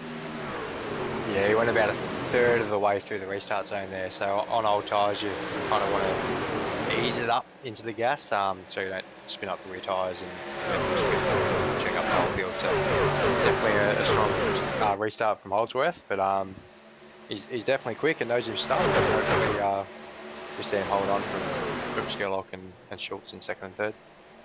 Let's see these cars just fly past the camera. Holdsworth, Douglas, Marshall, Gosley. We're here for the fight. This is where the race starts to pick up its tempo. It's pretty much elbows out racing as Schultz wants to go down the inside of Skerlock. Skerlock wants to go with him as well, but Holdsworth seems to be to leading this one, and he'll be looking in his rear view mirror. We might even go have a look at this fight from what would be pretty much the rear view mirror, because that's where you don't want to be looking. Eyes forward at this stage of the race, but let's have a look. So this is what Holdsworth would be looking like, looking at in his mirror. Skerlock holds off this position and single line astern, and clean and fast is the word in comments. 10 laps to go here. Yeah, it's definitely lined up at the front here, and those fresh tyres are already up 7 positions. Three wide, sorry mate, there's Adam Malone, Douglas, they were 3 wide just briefly. Talk about elbows out, they get it done, they pull out of it though, and well, it's, yeah, this, whoa, a car into the wall. That was Trent Gosley, I do believe, the 04 machine into the wall. You don't want that. Andy Barber gets through, and then these guys now, so this is where it starts to heat up. Oh, have a look at them go, rear of field or mid-pack. And the truck 5 of Andy Barber, clean tyres. Look at him push through the field. Jai, this is what we expected. Yeah, definitely right, as Adam Malone gets up to third on those fresh tyres as well. So he's the driver leading the fresh tyre bunch. Oh, we got 2 cars into each other going into turn 1. Are we going to go yellow? I'm not too sure who that was. I think yes, that's Aiden Schultz stopped on the track here. The cars get through. Oh, not too sure who just went out of that. So we're gone yellow with 8 laps to go. But now this comes into play with the guys at pit. Anna Malone, what a brilliant restart. Pushed him and his teammate up 3rd and 4th respectively. The guys that pit now, so with 7 laps, will probably restart with probably 4 or 5 laps to go. These guys that pit on lap 105 is Adam Malone, Barber, Stephen Williams as well, and also Tom Pritchard.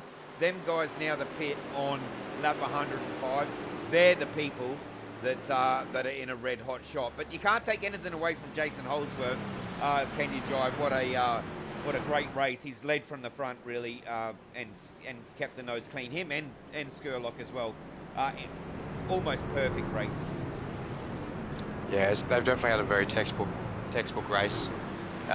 Kept it up the front, kept it clean, done everything they've had to do to get a good solid position. But this restart's definitely going to be a bit more intense, as the first 2 are on the old tyres, and then we've got three cars directly behind them on the fresh tyres as well. So we're going to have to keep a very close eye on turn 1, I feel, and watch how much these trucks fan out and take that opportunity as quickly as possible. We wanted to see it green to the end, didn't we? But it's we didn't get that. I'm not too sure. Let's swap over to the NASCAR tower there. 7th caution of the evening. Hopefully it's the last. But we've still got a few trucks in it, and Stephen Williams up 30 positions. So he's one of the. We haven't really mentioned the 98 truck of Williams, but you definitely, if you follow the trucks and the Oval Series on iRacing, well, he's definitely a name you've seen up the pointy end of these sorts of fields more likely than not. And Stephen Williams was one of them drivers that pit on lap 105. So up 30 for now. Can he push on with clean tyres? That's a huge possibility. Yeah, he's definitely a very calculated overall racer. Me and Stephen have had quite a few good races, and he's coached me at the same time as racing his own race as well a few times. So definitely a cracking oval racer, and he's got the strategy right tonight to get himself in a position to win this thing. So yeah, cracking drive, being a bit quiet, but up 30 positions as you mentioned before where he started tonight. So just been chipping away and put himself in position when it really matters. And as a driver, Jai, when you go into these races, be it super speedway or 1.5 mile that we're here at Texas tonight, do you take into your experience in racing on these types of tracks and play your strategy as cautions, or do you come into a race and plan your strategy around green? It's one thing to plan and one thing to happen. So as a racing driver, the best mindset when you're going into a race is assuming that it's going to go green flag to flag. So that's really the plan that you really have to work on going into an event. And then when cautions do come out, that's when you start making the decisions on the fly and adjusting that strategy. So preparation, flag to flag. Reality, anything can really happen.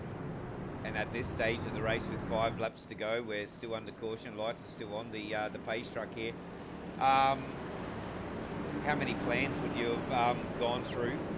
What plan would you be up to, you think, or these drivers, what plan would they be up to in their strategy? Well, we're currently on the 7th caution, so probably about plan 8. And that's the beauty about oval racing, and that's the beauty about NASCAR trucks. And I've dipped my hand in it. I think I've done the super speedway, so I'm a little bit of a skirt. You may as well call me that. And I can't do these 1.5 mile races because a lot more strategy has come into it, or needs to come into it. And let's face it, to be honest, on a super speedway you have less than bugger all tyre wear, so that helps me as well. I just can't. I'm way out of the throttle turning into these corners, and I'm going high, and I'm just a danger to everyone on track, really. That's why we're sitting here, but having fun nonetheless, and we'll leave it to these pro drivers out here. But pace truck lights are out with 4 to go, Jai. So green, white checker. Touch wood, we don't see it, but it's still available. Let's watch these cars, trucks that are pit on lap 105. Push up. The Kylie's in comments go the Southern Stars, and yeah, well, those guys that pit on 105, they're still a mean feat to win this one, but definitely those few trucks are in the box seat with 4 to go here for round 3 of the Skypoynt NASCAR Truck Series, mate. I'll get you to call it to green, I reckon, Jai. Have a good crack at it, mate, but it's going to be a great one to call to green. But Jason Holdsworth, yet again. Yeah, it's definitely going to be an exciting finish coming through turn 4 now as the pace truck's about to pull out as we come up to the Geico restart zone, hopefully for the final time. And then let's see when they're going to have to jump. As they've gone about halfway through again. As the Holdsworth gets an amazing jump then and he's gone. Skurlock following him. They're trying to keep these fresh tyres behind him as they all jump down to the low line again. Stevie Dub's in the middle there as well. A little bit further back too, we got guys jostling for positions of 3 or 4 wide. We got a car 0-4 into the wall. 0-4 and Trent Gosling. What a save! I thought he was going around, going to bring out a caution, but doesn't. Oh, that was awesome driving back up the front though. Let's have a look at these guys. Jason Holdsworth, what a restart. Adam Malone pushing in 3rd position. You got Andy Barber. Remember all those guys, they pit on lap 105. The rest of them pit at around about lap 83. The truck 3 now pushing side by side with Skurlock. Adam Malone, can he do a Bradbury? He's definitely looking on the inside of into 3 here. But once they get to the line, the next flag will end the race even if the caution does come out. So he's going to have to really get a wiggle on and try and get his truck in front as the early as possible, as he's got Stevie Dove following him very closely behind as well. Let's right on board just a little bit with Adam Malone. That's the truck I wanted to catch on. He's got the truck 11 of Holdsworth. He's all over the rear of him. This is what new tyres to old tyres do, but the skill of Holdsworth as Malone gets a little bit loose there. Final lap of the race.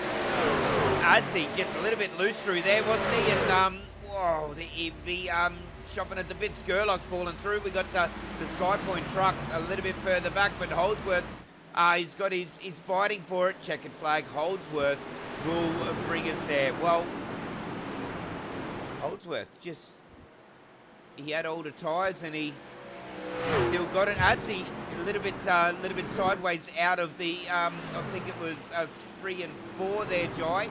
I think that's what cost him there. It was definitely pushing on. But Holdsworth, Stephen Williams, we were mentioning him in the 98 truck.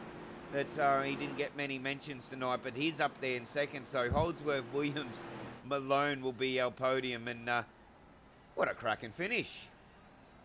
Yeah, it was an amazing finish. Malone was pushing hard into turn 3 there, and it just looked like the truck got a little light going into turn 3, and Stevie Doubles managed to just zip around the outside in 3 and 4. But great drive from Holdsworth. Led a lot of tonight, and kept up the pointy end of the race, and kept the truck clean, and it's a very solid result for Holdsworth up front. And Luke Kenny, first time into an iRacing league, I do believe, or probably with the competitive level as we've seen tonight, up 31 position, just misses out on the hard charger by 2 positions. Stevie Williams, though, will bring it home in second, up 33 positions. So remember, Stevie Williams, he pit on lap 105, and Jason Holdsworth, well, he's the skill, isn't he? He pit on 83, and you did call 83 and 84, sort of lap critical, but definitely on old tyres, he had a fight on for him, and what would have happened if we had 5 more laps? Hindsight's a beautiful thing, though. Yeah, it was definitely a strong drive from the guys with the fresher tyres, but even a stronger drive from Holdsworth, managing to hold on to that truck and really make those old tyres work and do as much as they needed to do and get the W tonight. Just before we get into the results and the post-race interviews, we'll go back and have a look at this this last lap, because it was a cracker, wasn't it? From the second and third, Adam Malone and Stevie Williams. Holdsworth, he was watching this in his mirrors as we sort of, at this he got a little bit squirrely there, and he was fighting though. I don't think Adsy left anything out there. Skurlock, he had to go a little bit wide. That let Williams in, and look at Adsy down the inside having a good crack. Remember, this is white flag of the race, and then we'll go check as soon. But Holdsworth, that was almost a photo finish, I think, mate. But yeah, great race. Holdsworth covers down the inside, and they'll cross the line. And well, we've just seen that Holdsworth took it out, but that was a cracking last lap. Yeah, it was definitely anyone's race, and I'm not sure who was going to take it out tonight with that top group racing as hard as they did, but all race hard and all race clean, and gave each other a lot of room, and very respectful, and awesome to see that standard of driving in the Skypoynt trucks as well. There's another good and another successful race here from the Skypoynt NASCAR Trucks E-Series. That was round number 3. We'll stay with us, so we'll get into the results, the unofficial results, and following this broadcast over on the Skypoynt Racing YouTube channel, Facebook channel. Just nearly led everyone up the garden path, but yeah, definitely jump on and watch these awesome blokes sort of do all the post-race reviews. There's probably going to be a little bit to look at, but me and Jai can sit back and have a drink and have a bit of a rest and watch them guys push buttons for a change. But we got the Skypoynt results coming up, or the unofficial results coming right up, and just yeah, bear with us, and we'll get into the post-racing results very shortly.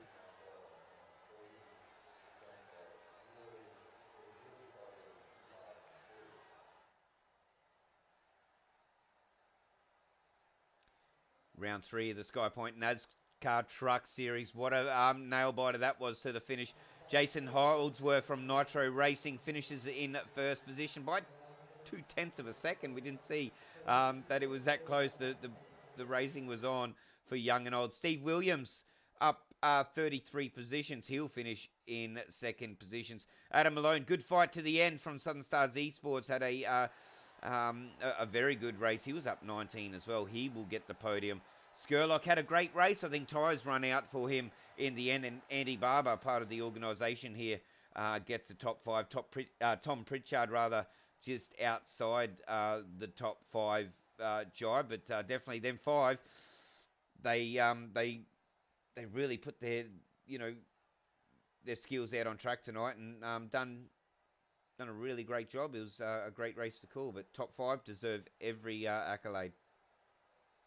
Yeah, it's definitely a strong showing and very very good racing and solid results for a lot of the boys that are up in the standings for this early stage of the championship. So they'll be looking to get more solid results for tonight, and such a event filled race. They'll be over the moon for their results that they got tonight as well. So. And feel for a few of these drivers, you can see down quite a considerable amount of laps. We had quite a few cautions here tonight, and the Jaeger and Aiden, they started off 1 and 2, and they finish a fair way down the field as well. So spare a thought for all them guys, and also the guys come back next week, have another crack, and yeah, it's going to be a great night of racing. So thanks to everyone that competed. Holdsworth, Williams, and Malone, they're standing by in the green room, mate. So I think we should jump down and get a word from the drivers, because that was a good race. Yeah, it definitely sounds like a plan, Pete.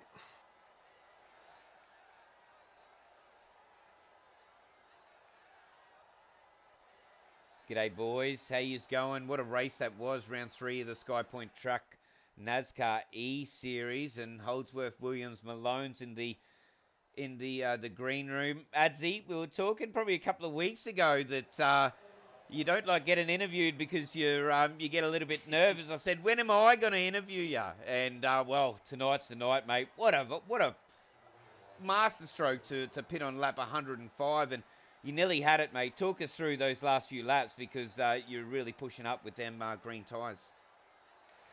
Yeah, mate. We're just trying to take it pretty smooth there at the end there with those set of tyres. Me, Tom, and Andy, we had to set up our sleeve at that last caution, and yeah, we thought we could have got a 1, 2, 3, but Jason held us off and took the win there. And we actually didn't know that a few of the drivers had tyres left. When the race in the middle got a little bit stop-start, was that the talk in the team chat where you wanted to save that tyres just in case you got a last safety car? Or caution, yeah, I should mate, say? It was a bit of a gamble, really. I was going to take tyres halfway through, and we'll take my last set halfway through that, and yeah, we just took that gamble, hoping that there was another yellow, and it worked out. It sure did work out, mate. It was a good race to watch. You almost come up with the goods. I said to Jai in commentary that hindsight's an awesome thing, but a couple of extra laps, and I don't know what would have happened, Jai. What do you reckon, mate? But I'll throw over to you to throw a few questions over to Adzi in third. Yeah, no, I definitely would have opened it up a little bit, but hitting on that second to last caution on that lap 105, before that caution came out, how are the nerves sitting about maybe possibly not getting that late caution? Oh, they were up there, mate. They were really up there. For a second there, I thought it wasn't gonna come out, but lucky for us, it did. And we quickly went in and got those tyres and chucked them in the car, and yeah, brung me to a P3. Did you change all 4 in that last stop, Ads, or did you just do the right pair? Nah, we changed all 4 of them, yeah. I think Jai called that awesome as well. He said, "No, you just want to do all 4 on the 1.5 mile tracks." And before we get a thanks to your sponsors and your last words on that, Adzi, what do you prefer, mate? 1.5 miles or super speedway? I prefer 1.5 miles over the super speedways.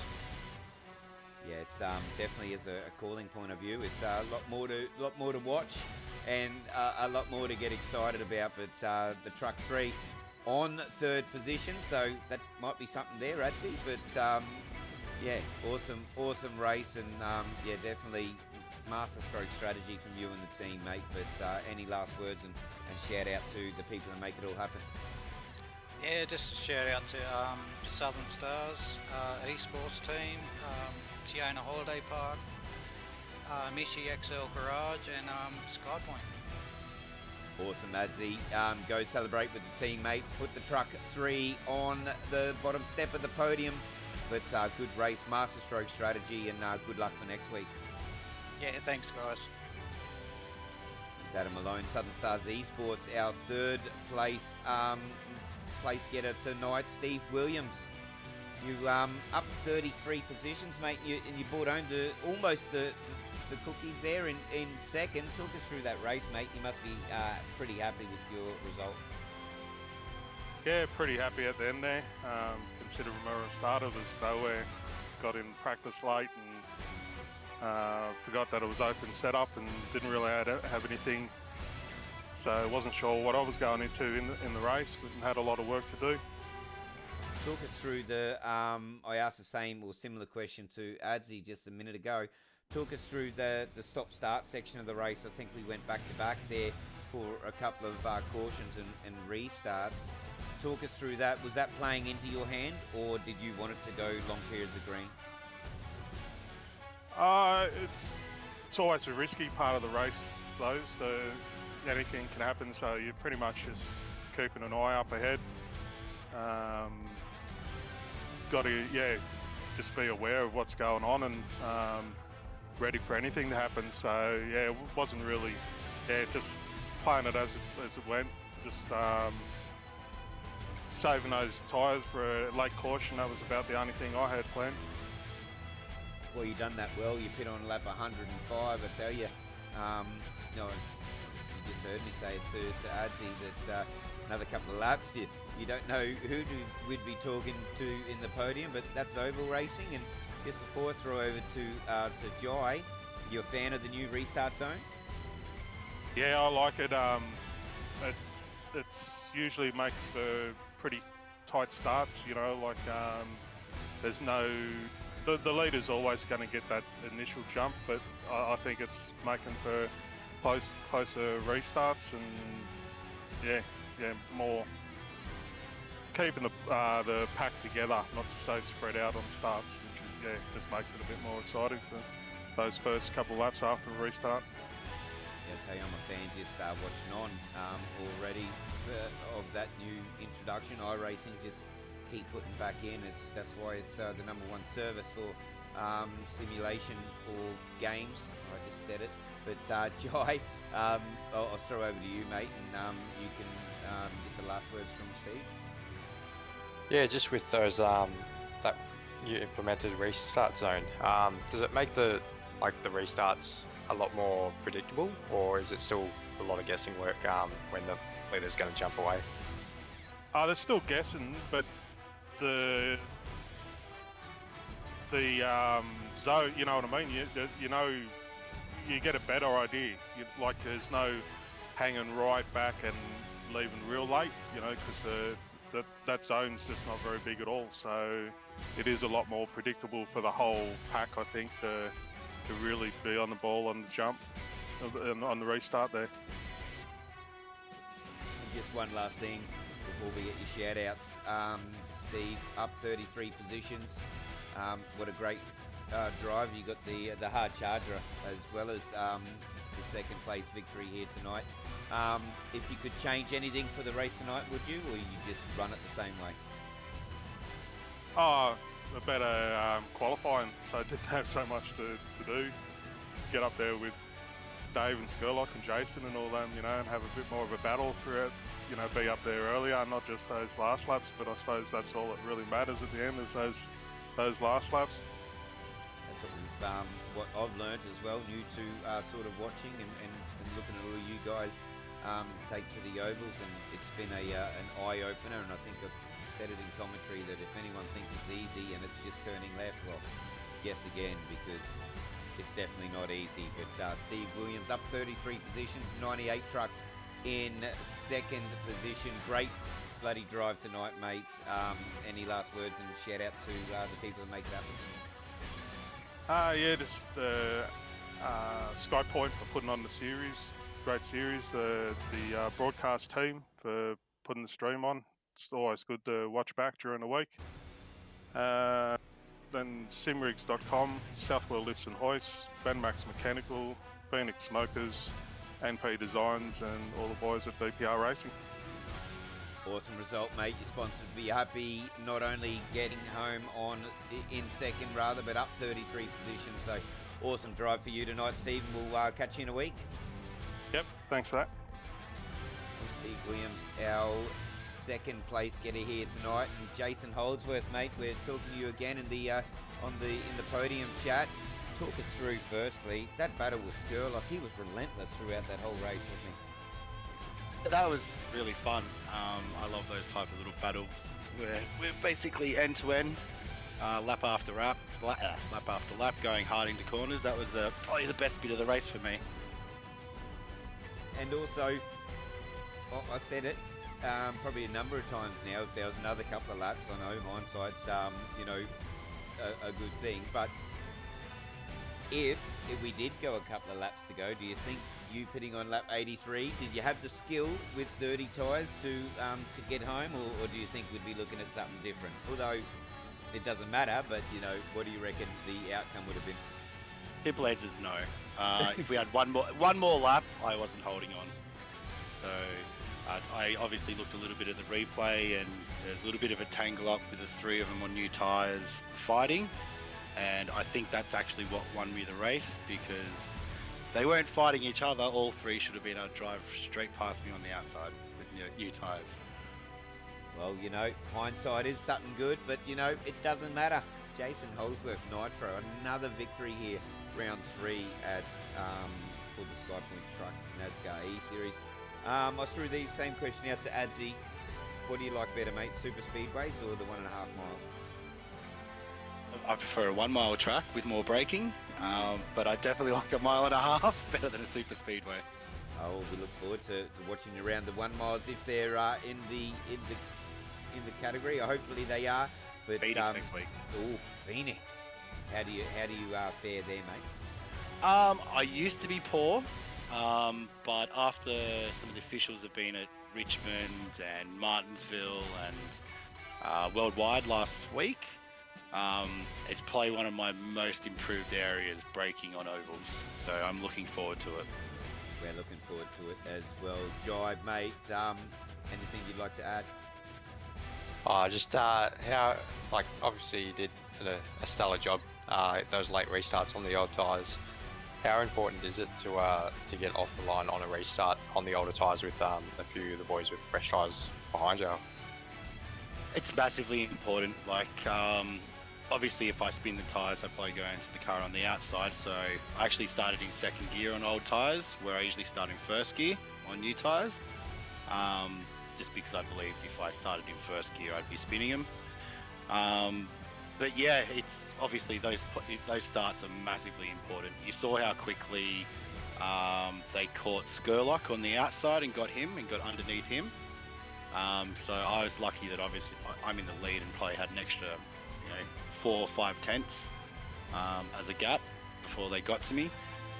So yeah, the start was getting that restart right at the end was very important. Talk us through that restart zone rather. You a fan? To be honest, starting from the lead, it doesn't make any difference for me. If you're in the lead car, I basically get the same sort of gap because you're the first one to jump. It does seem to bunch everyone up a little bit more, but I would probably have to start more in the pack to have a proper opinion on it. And I think I already know the short answer to this, but if there's anything you'd change from this race, would you? Or you'd run it just as it was? I'd run it as it was. I was quite safe up front, away from most of the incidents. So yeah, just in these big field, obviously 42 people, you've got less chance of being in an incident and getting damage if you're in the lead or in the first 5 cars. I always say that in ovals is that, well, you'd much rather be at the front or at the back. You don't want to be in the middle. But yeah, you've done a great job, and of course you'd run it the way. You come home in first position, you got the W, and you look good to be a contender for that $1,000, mate, for the Royal Triple Crown. So that's going to be good to watch and watch that play out. Up 3 positions, Jason Holdsworth gets the W here for round 3 of the Skypoynt NASCAR Trucks E-Series. Any last words, mate? And shout out to the people that make it happen. Yeah, want to thank you guys for the broadcast, and obviously Skypoynt for helping put on the series. 2 massive shout outs. One, probably for the whole Nitro team. We have Matt Coker building our setups as the base. And I have to do a massive shout out to Russ Boisvert, who not only made the adjustments for this race for me, but also crew chiefed me in that race. So I was very happy with having him on board. Obviously a lot of experience in regards to settle things down, give me enough information of what I needed to do, and obviously it worked out really well and got the W. Awesome drive, mate. Jason Holdsworth takes P1 for the Nitro boys. Shout out to everyone on his side that makes it happen. Same to Stephen Williams aboard home, P2, and Adam Malone from Southern Stars in P3. So, Jai, round 3 here at Texas Motor Speedway. You couldn't have asked for anything better, could you? Yeah, it was definitely an exciting race to call and to watch, and congratulations again to the podium getters, and yeah, the first one of the non-super speedways, so definitely puts on a show on both kinds of tracks, so definitely enjoyable to watch, and yeah, definitely can't wait to see what the rest of the season brings along. We're going to a little bit shorter track in Phoenix, as this will be in just before next round. You think it'll be much the same there? Yeah, it's going to be more so like Texas than the super speedways. So, especially if we've got the open dogleg, watching those trucks slam down onto the apron, and the track there, the limits are the walls of the track. So it'll be interesting to see some drivers using the aprons to their advantage, and just a different attacking a different style of track in general. Well, mate, it was again a pleasure to call the race with you. We'll jump back in the box hopefully on Wednesday for the 8X broadcast, but definitely I'm keen to watch this one back, and the guys that put it all on, don't forget the Skypoynt Racing will be live on Facebook, and probably as soon as I end this one, so they're probably saying, Pete, hurry up, but all the post-race reviews will be live over on the Skypoynt Racing Facebook channel in probably about 10 or 15 minutes. Go check that out. Definitely, it's good for us to have a rest and have a look at the awesome process. To be honest, it is all the good leagues do it these days. Post race, especially around ovals, makes it all transparent. But shout out to Skypoynt Racing for putting it on. Shout out to Skypoint, Tom and the crew for naming right sponsor, and everyone that works so damn hard behind the scenes to get us here week in, week out. Nearly maxed out the field by 1. Here at Texas Motor Speedway. Round number 3, run and 1. Jason Holdsworth, Stephen Williams, and Adam Malone. We're at Phoenix next week. Catch us all then for another great race in the trucks. Thanks, everyone. Have a good night. Cheers.